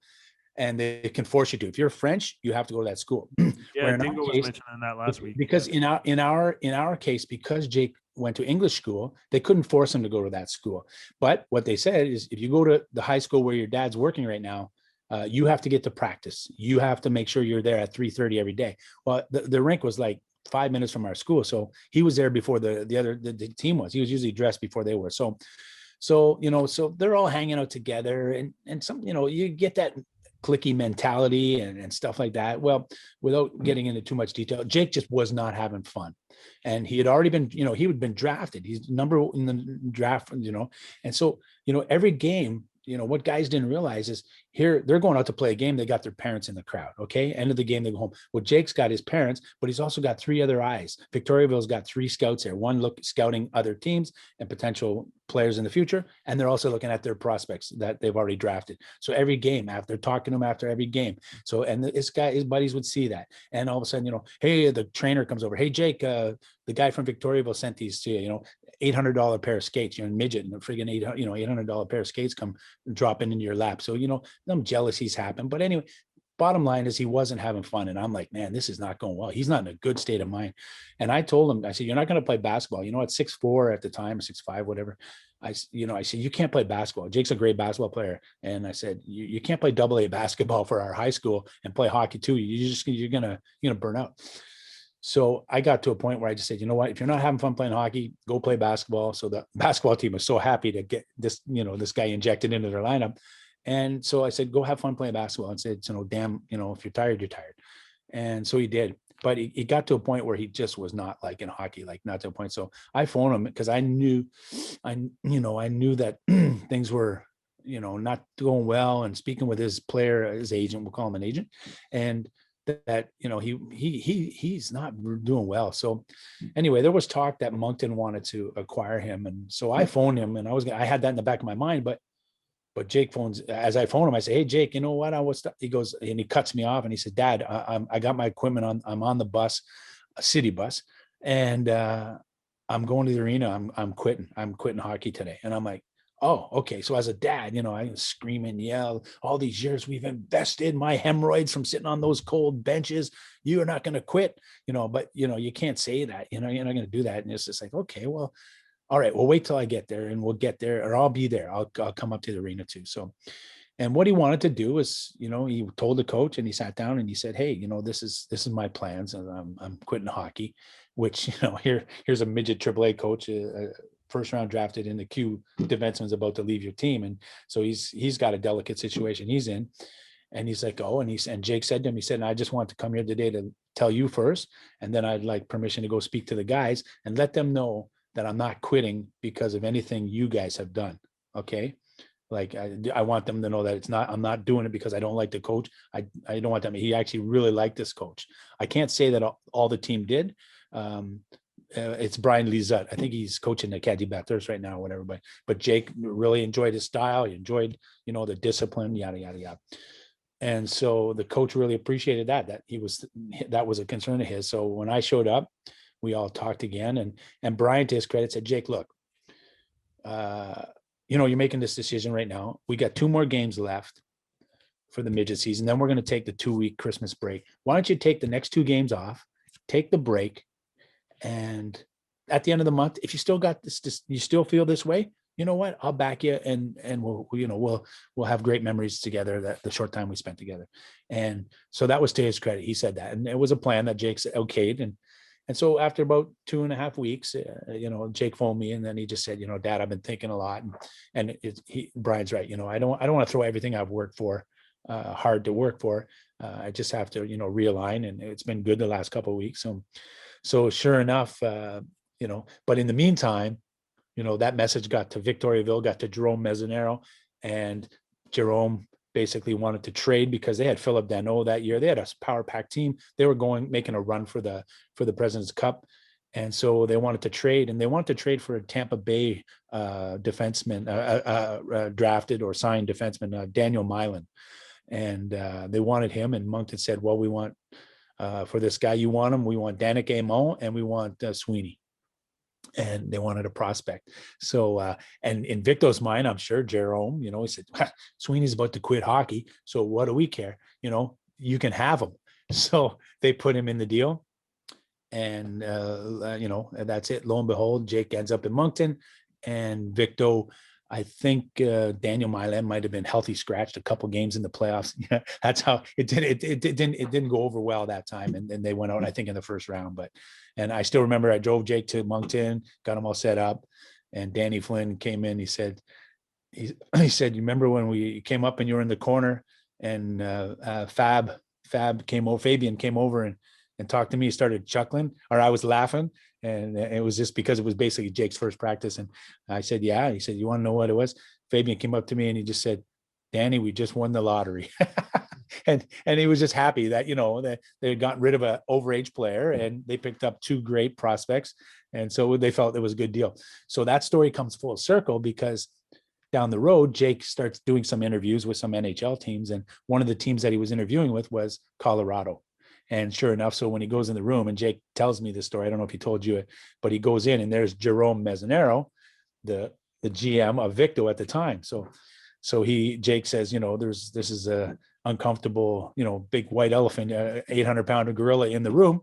He said, I want to just address one thing. There was a time where I was thinking about quitting hockey, like just, and actually at the time it was with Victoriaville, it was Jerome.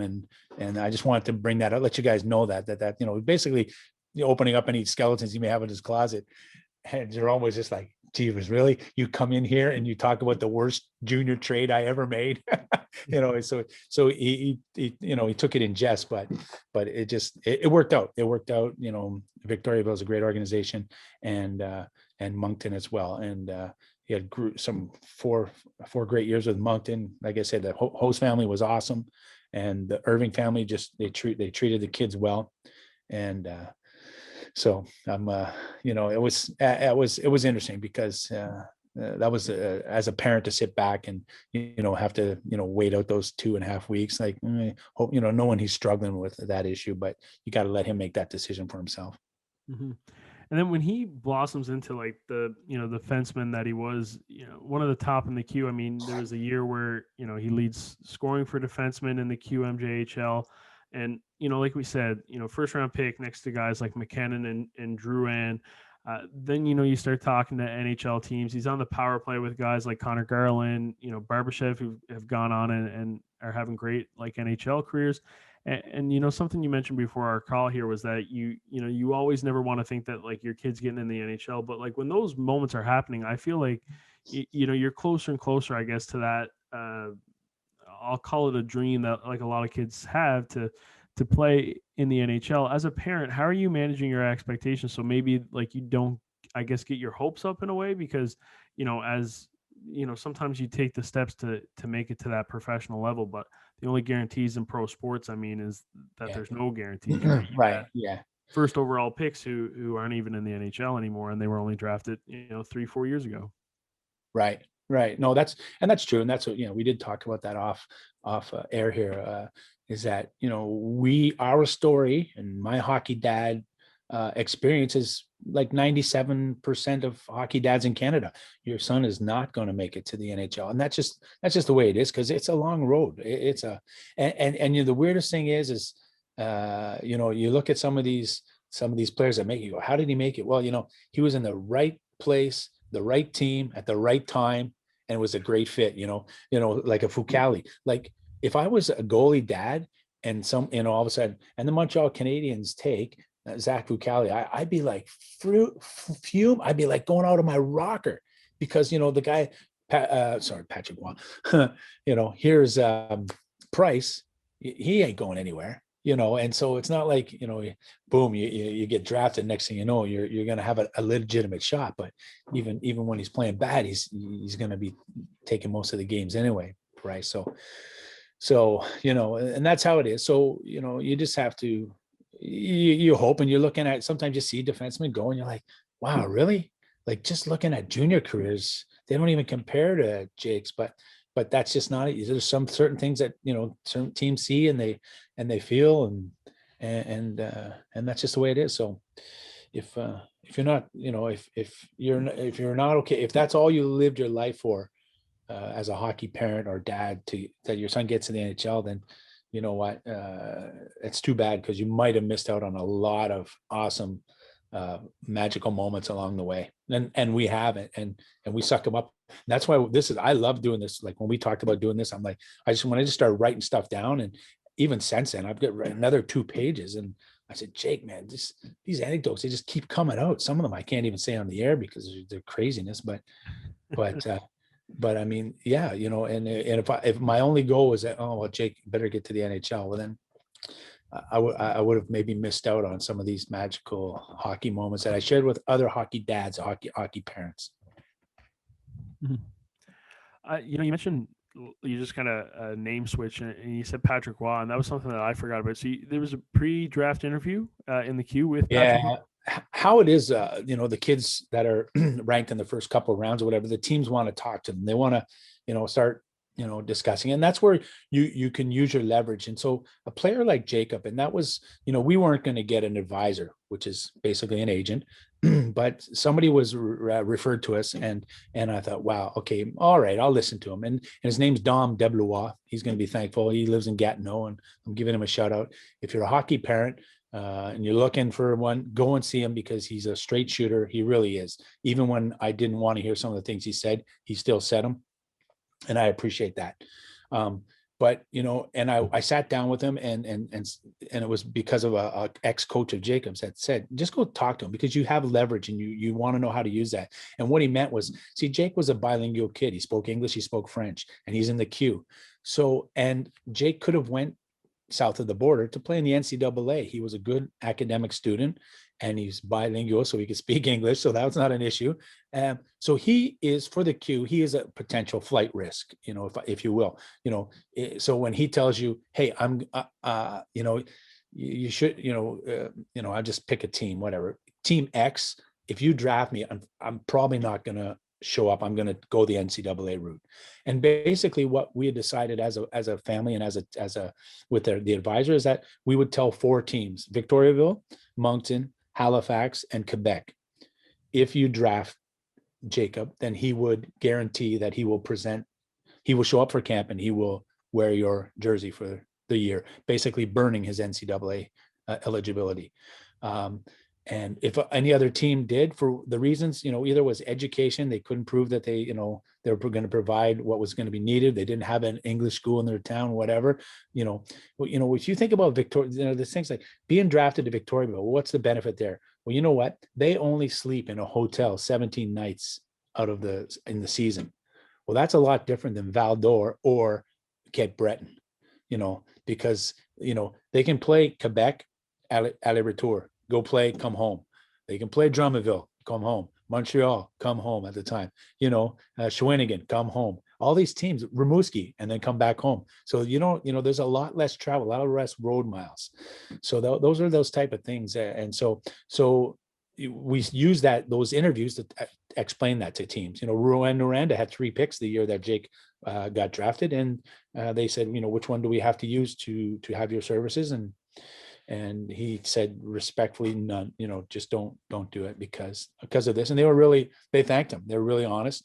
I think it was Tolney at the time, because he was honest. And that's what a lot of the players said. So we did have an interview with Quebec, even though Quebec never had it. I don't think they had a draft pick until the 3rd round. Like they sold the farm many times with Esposito, and their cupboards were always bare when it came to picks. So we go in thinking that we're going to meet with one of their GM or whoever at the time. And so we go in, it was at the hotel, and we're going to meet with them. And lo and behold, the door opens, and it's Patrick Waugh that comes in. And I'm like, oh yeah, that's right. And I thought there's no way he was going to be here, but they had just gotten beat out the night before of the playoffs. So they were done. And so Patrick Waugh became available. Otherwise he would have been skating with the team or whatever. So he comes in, and I'm looking, I'm like, oh, well, this is kind of cool. So we sat down. He's, how you doing, Jake? Bad. And he started talking, and it was neat because he at one time during the interview, and you say, he asked me questions, and he was really the only guy that really asked me questions that were not just you know, does he have a girlfriend? And then Jake, yeah, I have he goes, I wasn't asking you, I was asking your dad, you know. and I said, yeah, he does. How's it going? I said, well, you know, she's a nice kid. Yeah, but you know, and I said, yeah, I said, I don't know. Is she a Klingon? Would you know, is this gonna be bothering him? So there's questions so he was engaging me in the conversation, which was kind of really kind of neat. But then he, you know, he asked me, he said, Miss Sweeney, you know, what are you most proud of your son? And I'm like, oh wow, that's a great, you know, that's a great question. And I said, you know, Patrick, to tell you the truth, I said, he's in midget AAA. He's playing AA basketball. He's bilingual. He can go play hockey in the States. I said, he's got a job. He has a job that he's working. I think he was working at McDonald's at the time. I don't know, whatever. I said, and the deal I have with him, because I give him a summer job that was paying pretty good for him, not me, my partner, my business partner. And I said, he picks up the tab for half of his hockey expenses. And he was like, wow. He said, that's pretty good. I said, yeah. I said, and he knew because they sort of sponsor that midget AAA team in one way. They sort of chapeau it. And he just said, you know, I said, that's not necessarily the case for all the kids on that team. You know, a lot of silver spoon kids. So anyway, and then that was, you know, that was it. And then he said, Jake, do you think you'd like to play in your hometown? He said, well, I don't know. And he's like, you don't know? And I said, well, he said, there's got to be, there's probably going to be, there's a lot of pressure on kids playing here. And he basically, how so? Because it's your hometown. He said, no. He said, name me one other junior hockey team out of the 60 across Canada that has 2 daily newspapers that give a page to a page and a half coverage every day of the season to a junior team. And he's like, you know, he just sat back. He just like, you know, nobody's ever answered that question like that before. You know, it's always, yes, I can't wait to play here, you know. But, you know, he says, it's obvious you put some thought into this, that this is a junior hockey town, but in the absence of an NHL team, this is all we got. So the reporters, you know, they cover the team like it's like a pro team, and that spotlight is pretty bright on some of these kids at an early age. So he was honest with him. He said the point is mute because we don't have a pick until whenever in the 7th round, and we don't have a chance. You're not going to be there when we come to pick. So, but he appreciated that, him coming out. So, but you know, it came full circle where he almost got traded to them in his 19 years. So for when they were doing a run for the cup, he was actually traded to Quebec, but the trade fell through.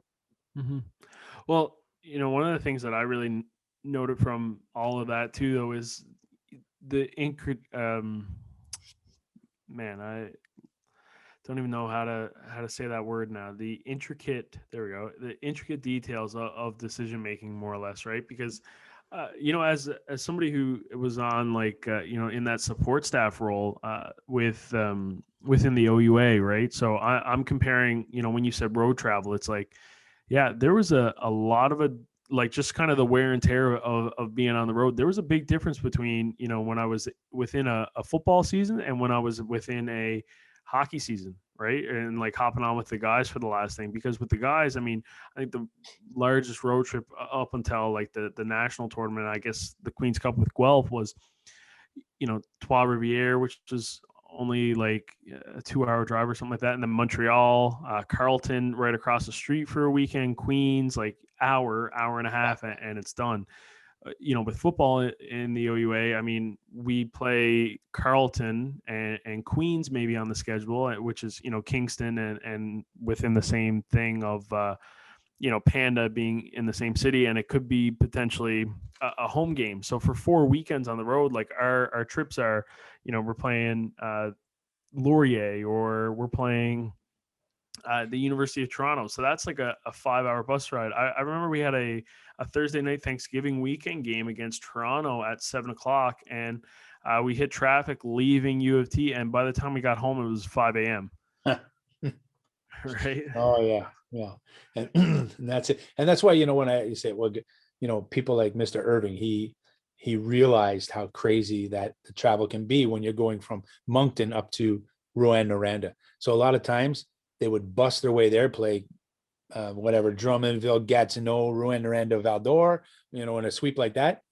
They would bust it there, but Mr. Irving would fly them back. Mm-hmm. You know, they'd bust there but fly back. So, you know, that was the benefit of playing for a marquee organization. I've seen that in series before too. Guelph and Ottawa, and it was kind of like one of those things that at the time, you wanted it to be top secret because you didn't want Guelph to realize that you were doing it. Because yeah, you take a 5 hour bus ride and replace it with an hour, if that. I don't know. I've never flown like Yeah. Ottawa to Guelph or Guelph to, or even Toronto to Ottawa, but I mean, you replace that with like a 45 minute to an hour flight, like that's a full night's rest in your own bed. You're getting Right. into your billet house at 10:30 at night, 11 o'clock at night, as opposed to rolling up on the bus at 3 4 o'clock in the morning. Right. Right. So that's I like the thing too with the flight risk in the NCAA, and sometimes teams and drafting. It's always funny when you kind of see some of the prospects that were picked, and even just kind of being from Newfoundland and thinking most recently, one of the best prospects that the Mooseheads drafted in the queue was Alex Newhook, mhm. who is, although with Boston College right now, so never suited up a game. But it's one of those things where you put that into your draft evaluation, and you have to work with, and there's still this recruiting aspect, right? It's like, okay, do we take Newhook with our second round pick? Is the potential risk of maybe if he decides to go this junior route and play in the queue, is that worth it then? Okay, hey, probably he's going to be at Boston College here, and it's just going to be a waste of pick, right? So Right. depending on the player, I guess that all plays into it too, right? Yeah. And that's just it. Sometimes, a player, I won't name names, but I know, yeah. Oh, don't pick to me. They're speaking in broken English, trying to tell the team that I'm gonna play in the NCAA, where they've got basically your schooling marks there, and like, well, according to us, you may not get out of grade 11, grade, and that's just so they know. But for Jake, it was a legitimate thing, and because he said it professionally, yeah, and when he told the teams, and if he didn't tell them then, we talked about it after, and then Dominic would contact him and say, yeah, you look at, he's not going to. And he had teams like Alvin on draft day, talking to, are you sure? If we pick him, he won't, he's really not going to. And so, we were able to, make sure. So when Victor picked him, I'm like, wow, he just got drafted to a team that's, an hour and 5 minutes away from my house here. So we can go to most home games if we want. And but then he got traded. So, but hey, hazards of hockey.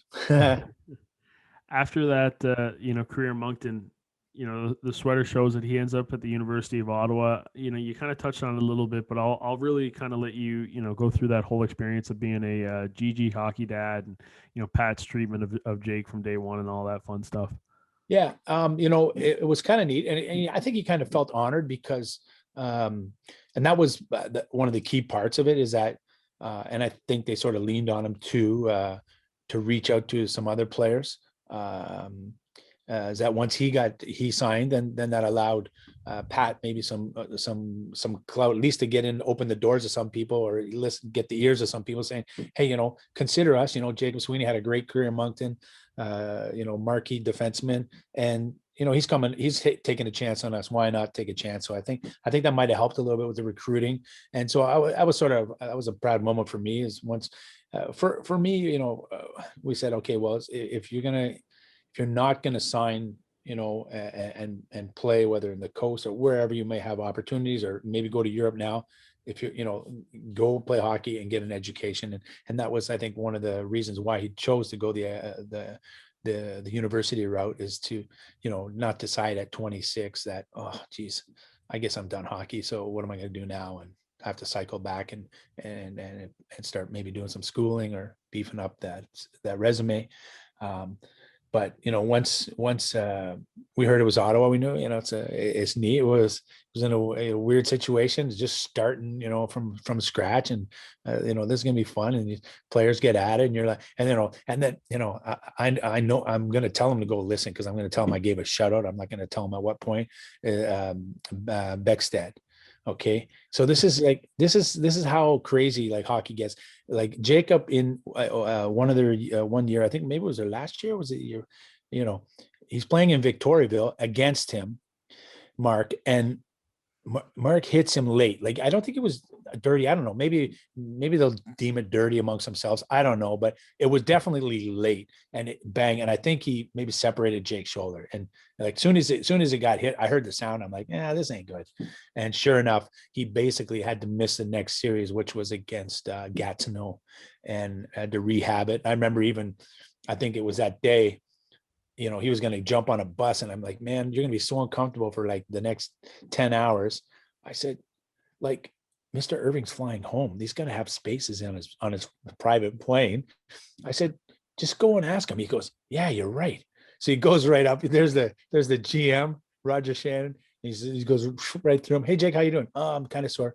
Hey, Mr. Irving, do you got an extra spot on your plane? And he said, and he goes, yeah, I do. He said, you mind if I, and he goes, no. And Roger Shannon was like, you got some balls, kid, man. And he's like, dude, you know what?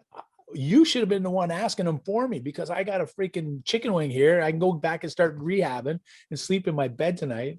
So it was a good move on his part. But getting back to the other story. So, sure enough, here's this guy the son of a gun. He put my son out of the playoffs or that round. Scumbag. Yeah, I hate that kid. For life, I'll hate that kid. Hey, Dad, how you doing? Yeah, I just got a new roommate. Who is it? Beck, might know him, Beck's dad. I'm like, are you kidding me? So, it came around, and he's been to our home here in Quebec City, and he's always welcome in that. And that's just it. You can't hold grudges in that, and you battle, and some stuff happens, but that definitely is kind of neat how that all came around. But so, yeah, the GGs have been good, Jake, and it's, some great years, some great teams, some great players. And you hear the stories that, they seem to be a fun bunch. And I think to the credit is, I don't know if you remember the player who played for McGill, Christopher Lalonde. Okay. I remember after we went down there, and we played a game and we beat them, and we seemed to just control the game from A to Z that game anyway. And he came out and he saw me. He's just like, and he's just cursing. He just curses. And he's like, bleep, bleep, hate playing this team, Sweeney, Mr. Sweeney. And I'm like, well, what's up? And he said, they just keep coming. They just keep coming at you. They just don't give you a break. There's no. And so I was just like, well, so it was, it was a blue, that's not, I'd say at times it was a sort of a blue collar team sometimes, you O'Brien and what's the name? Selzy, Sills, yeah. Hills, yeah. And this guy's just mucking, just giving at her, handling all these guys that would just skate and just keep on going. And so, it was fun to watch. But that was, to his credit. And that was what this other player said, that, the system that Ottawa was playing was it's just tough for some of these teams. On paper, McGill had some great kids, had some great Q resumes in that, but we just seemed to always be giving it to them. So. No, it's funny what you mentioned too. Just obviously Beck's in that situation, then sure enough ends up being his roommate. It's crazy how small the hockey world, really is. I counted this up one time, but I went down through our whole roster at the GGs, and I think it was like 12 people out of like the team and staff who I knew somebody who they either played with or played against and stuff like that. And like I said, like I didn't have any of a career, right? Like, I mean, even, going back, like my hometown hero was like a Dustin Russell who played for the Claremont Caribous and win the Allen Cup and the Herders. And he had won a national championship with Santa Fe, and Pat was his captain at the time, right? So, and then sure enough, even too, I never really met him. I wrote a story on him when I was a freelance reporter, but the first assistant coach in that first season, I think, for the GGs was Ryan Lozon, who was a Claremont Caribou legend. He even it was funny. Some of the guys have told me that how much Drover hyped him up. Because he had fantastic, incredible hands, and you didn't see that much in that league at that point in time. Now it's definitely developed to more of a skill. But when you were the skill player, probably in the senior league, probably 10, 15 years ago, you were definitely an anomaly or a unicorn per se. So, Yeah. but yeah, even I know. Even doing some interviews of late, right? And it's like you chat with a guy and it's like, oh yeah, Charlottetown. Okay, so you probably know Daniel Hardy, and oh yeah, I know Hards and stuff like that, right? And you can go right back and.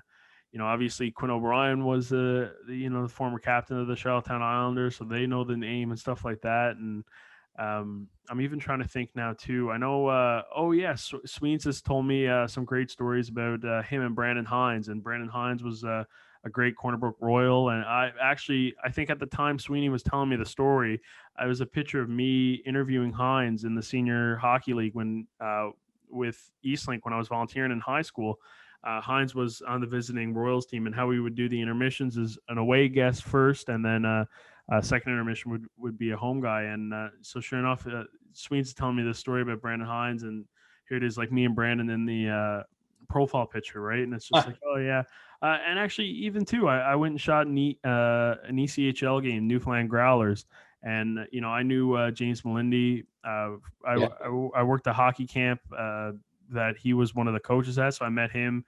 I haven't chatted with him much, but then sure enough, when I walk in the door, he was on the IR for that night. But anyways, obviously he was the captain and won he's the captain now, but won the Kelly Cup with him, the previous year and stuff like that. And you walk in, it's just like, oh, like James, man, like how's it been going? Like good to see you again. It's just like, yeah, actually, you know what? I'm pretty sure you're familiar with Jacob Sweeney guy that I've been going to school with for the last like 4 years, right? And he's like, oh yeah, Swedes and stuff, and it's never ending, right? And I don't expect it to end anytime soon, right? Whenever you run into somebody in the hockey world, there's just so many different connections. Even Cody Van Leerop went and played prep school in Chicago with a guy that I played with and went to high school with, right? And I ran into Ben Hutton, who's with the Anaheim Ducks there now.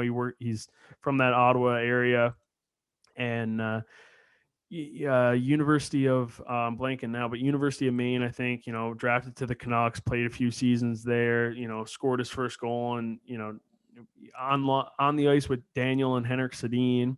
And this is a guy who, I probably think that I have no connection to whatsoever, right? And we get chatting and it's like, oh, like you're an Nepean Raider. Like, okay, like, hey, wait a second. You were teammates with Kenneth Neal. Yeah. Kenneth Neal was, one of the best hockey players to come from my hometown, and he's older than me, but I played with Kenneth's younger brother, and Marcus was my defenseman when I played hockey. Like it's never ending. No, it is a small world, and yeah, once, and I think about it like, as a sport parent, you're like, so many teams, so many kids that have crossed paths with, so many parents as well. Like just in my, for my family, all 5 of them played 5 years of high school basketball. So sorry, all 6 of them played 5 years of high school basketball. So we were doing the math, and it was like 750 games, high school games that we've gone and watched, my wife and I, just high school games, not counting elementary or college. My 2 boys are playing college basketball right now.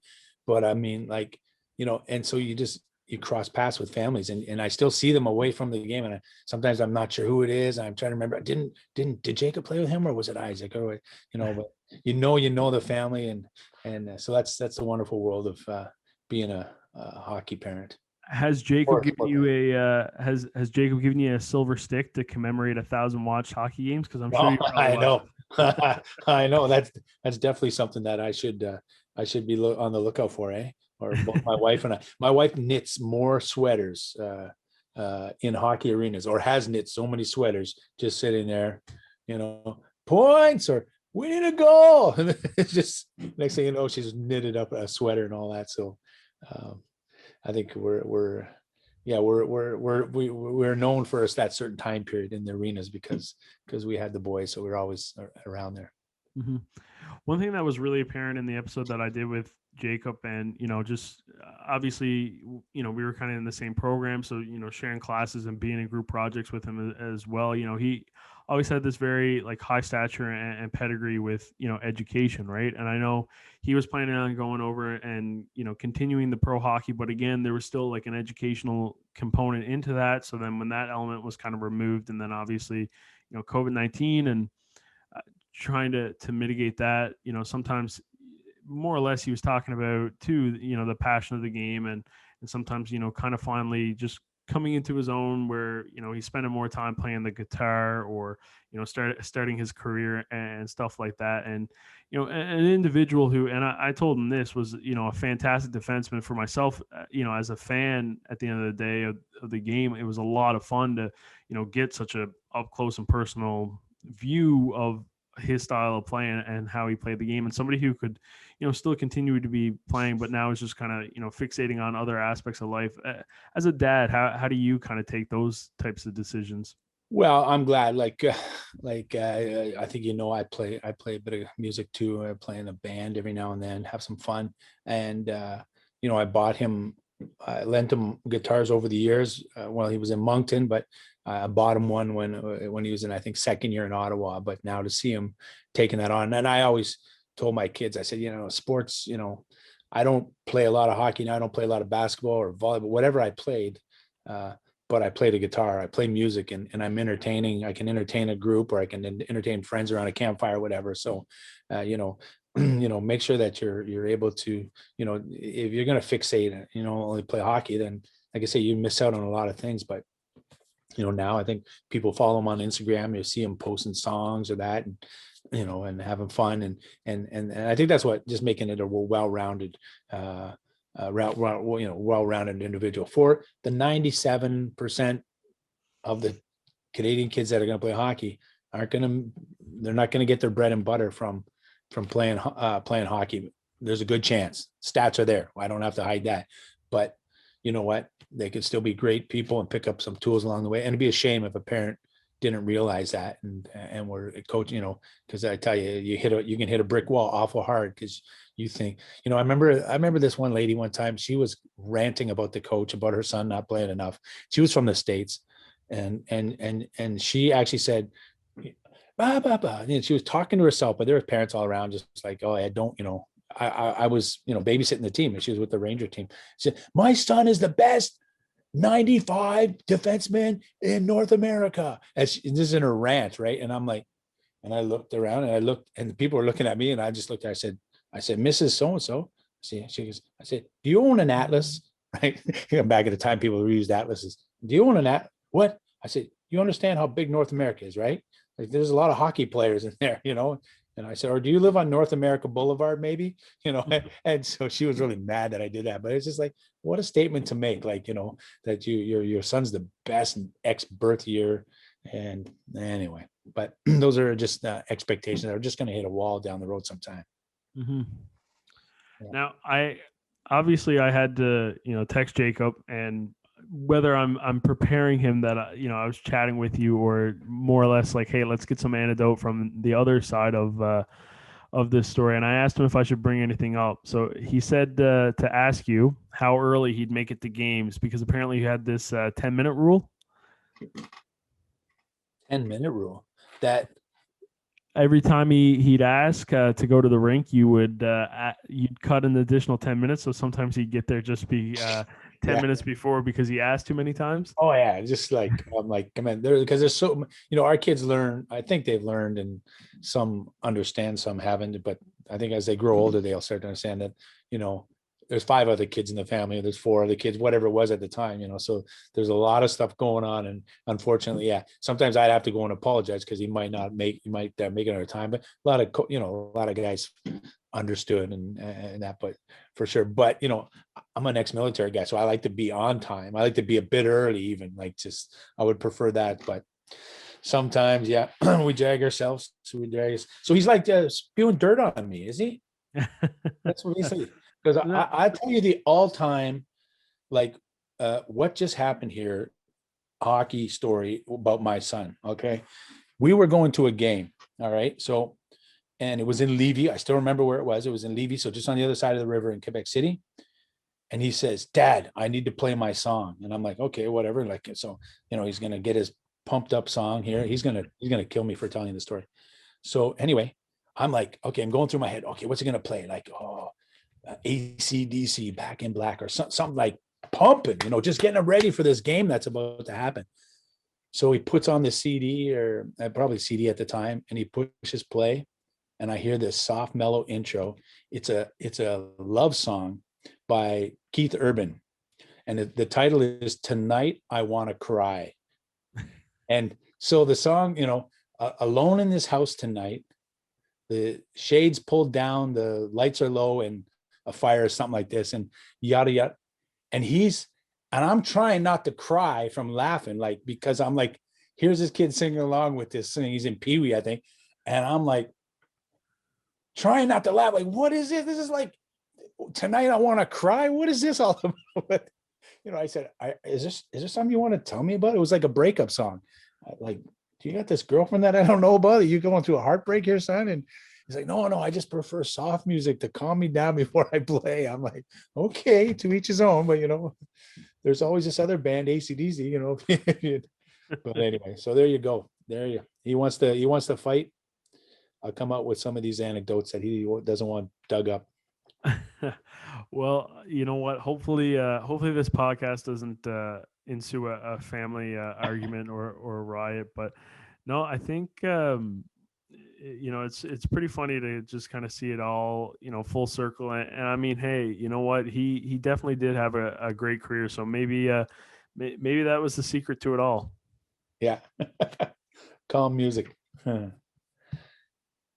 Now, Ed, it's been, real nice kind of walking down through memory lane and everything. This is, everything that I had for you and much more. I mean, it's, like I said, my favorite part about this whole job that I've been in and this career path is not only getting to like interact with the players, but, I've got just as great, memories, running into some of the parents and, hearing some of your stories about Newfoundland. Cause actually too, your, mom's side is Bell Island. No, dad, my father. Yeah, I still have aunts and uncles still on the island. Mm-hmm. Yeah. So, like I said, small world. So, getting to chat and bond with like, about Newfoundland and stuff like that. That was always something for me that just made, being away from home and especially in some of the holiday seasons and stuff like that, being able to chat with you guys made it a lot easier. Yeah, that was, that's fun. It's been fun. It's been neat. Once the idea came to me when, Walter passed away, and I said, oh, that's it. We should do a Hockey Dad episode. And then I thought, oh, I'll reach out to you, and threw the idea, and it stuck, and here we are. But, I hope I'm there's a lot of hockey dads that have followed me with their GG organization, but I hope I did them proud. They all have their stories, and it'd be, that's the sort of the unfortunate thing about when I say, once you hit junior and then university, is you see the dads at the arena, and then you go your way with your son, I go mine. It's very rare we get together, we're just dads, or but where you in the minor hockey, you'd have those tournaments where you get what's sweet just for the parents, and they'd go and play cards, and I'd bring my guitar and play till 2-3 in the morning, and stuff like that. So you don't get to know them maybe on that same level, but you just know that they've had their minor hockey experiences as hockey parents, and probably a lot of crazy stories along the way as well. No, for sure. And I mean, hey, we're always back next week with other episodes, so it's definitely not the last time that we can hear stories for sure. But I mean, hey, Ed, everything that I had for you, this is the part of the show where I just hand it over to you. So, I mean, you can talk about anything that you possibly want to. I know we didn't chat much about you, so if you got any life lessons or anything, no, you don't want to. There's not much to talk about me, and I'm just very proud of all my boys. It's weird because one thing about my other two boys is they came to a point in their minor hockey career fairly early where they just said, we're done with hockey. And I was like, and I didn't put up a fight, and if, I could have like, oh, you kidding me? Come on, look at your brother. Fortune, you're going to play.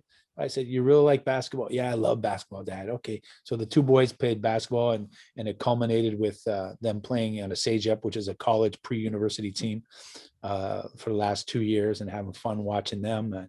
And same with my daughters. I coached two of my daughters. I think I coached 2 basketball championship teams for my 2 daughters. And Millie, I never got to coach her because she was being coached by other staff members. I became a staff member and at the school, so I didn't want to coach my daughter, but it's been fun. It's being a sport parent, and I always remember at Clint when I played hockey and myself back in Wingham, Ontario.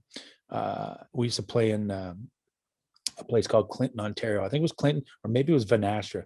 But in Vanastra, they had actual cage fencing around instead of glass. That was kind of dangerous and weird. But they always had a sign on there, better your kids in sports than in the courts. That was, somebody came up with that rhyme. And I was like, and as a kid, I read it once or twice, and it stuck with me all my life. And I said, that's true. You know what?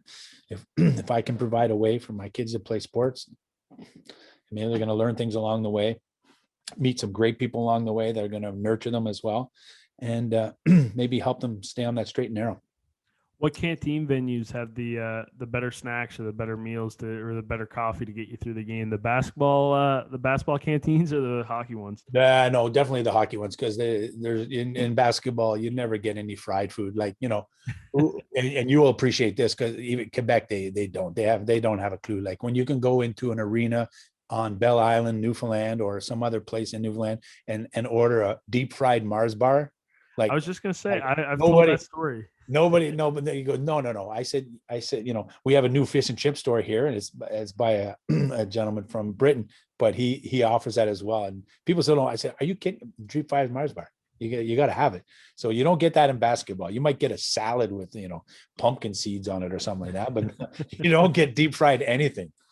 So I think I actually mentioned this in the very first episode of Greels Reels with Drover, because we were kind of sharing minor hockey stories back and forth. But yeah, sure enough, my one and only provincial hockey medal, my only hockey medal actually, was a bronze medal in Bell Island. It was the provincial tournament. We were going into the bronze medal game, and sure enough, the coach, for some reason, like the pump up kind of thing, was like, "Hey guys, like if you win this, I'm buying like everyone here and your parents deep fried Mars bars after the game. You go ahead and get this medal."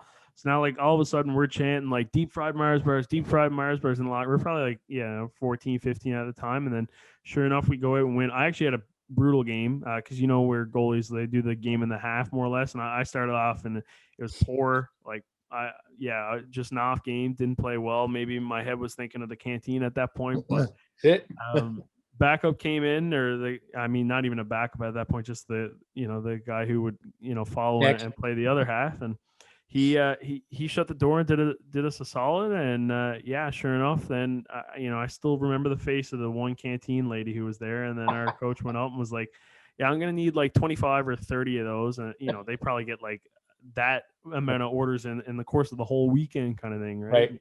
She's just like, "What?" And yeah, we were on Bell Island probably in, I'd say, 45 minutes after the game, or 45 minutes after that whole hour period of getting undressed and showered and ready to go. And then an additional 45 minutes just waiting for all the deep fried Mars bars out of Bell Island. Yeah, it just flashed in my mind. I can end with this. It was kind of neat because when I was a single parent boy, but at one point, about 14 years old, my mom met another gentleman, and he stepped in and said, he basically said, you don't have to be the man of the house anymore. I'll take that job back from you because you're too young. Go have fun. And he provided a way for me to make sure that I had fun. And he would come to my hockey games, and he would never sit out with the crowd. He would never sit out with the crowd, but he'd always sit up in the same spot inside where it was warmer. So he was probably smarter, but he had his seat. And no matter during the game, I could look up and he was there. And then I just asked him one time, I said, why don't, how come you don't sit out with all the other parents? Some other parents were up there, the grandparents, especially where it was warmer. But he said, if I get out there, I just can't be listening to these parents screaming and yelling at the refs and the coaches. And he just said, I don't have time to coach. I don't have the skill set to coach. So you know what? Or ref. So I'm not going to yell at them for the job that they're doing. I can't do it. So I always remember that. And that would slip from me. I can't say I didn't yell at a ref. I didn't yell, get mad. But, I realized that, then that, these people are volunteers for the most part, and they're doing their best in most cases. Some cases it goes wrong, but that's the exception. It's not the rule. So, let them do their thing, and let them coach your kid while you parent their kid. How you react in the car after a game sometimes can really determine whether or not, that kid's going to have a great experience with hockey or not. Hey, I think that's a solid message, Ed. Thank you for your time. This has been a lot of fun. It has been a lot of fun. So hopefully I'll put this out to all my hockey dads I know. Maybe we'll blow up the count on the YouTube counter. Love it. Take care. Thanks, buddy. Okay, that's it for this episode. Make sure to leave us a review and enjoy your week. We will see you next Sunday for a brand new episode of Greels Reels. I've been your host, Robert Greeley. In the meantime, stay best kind.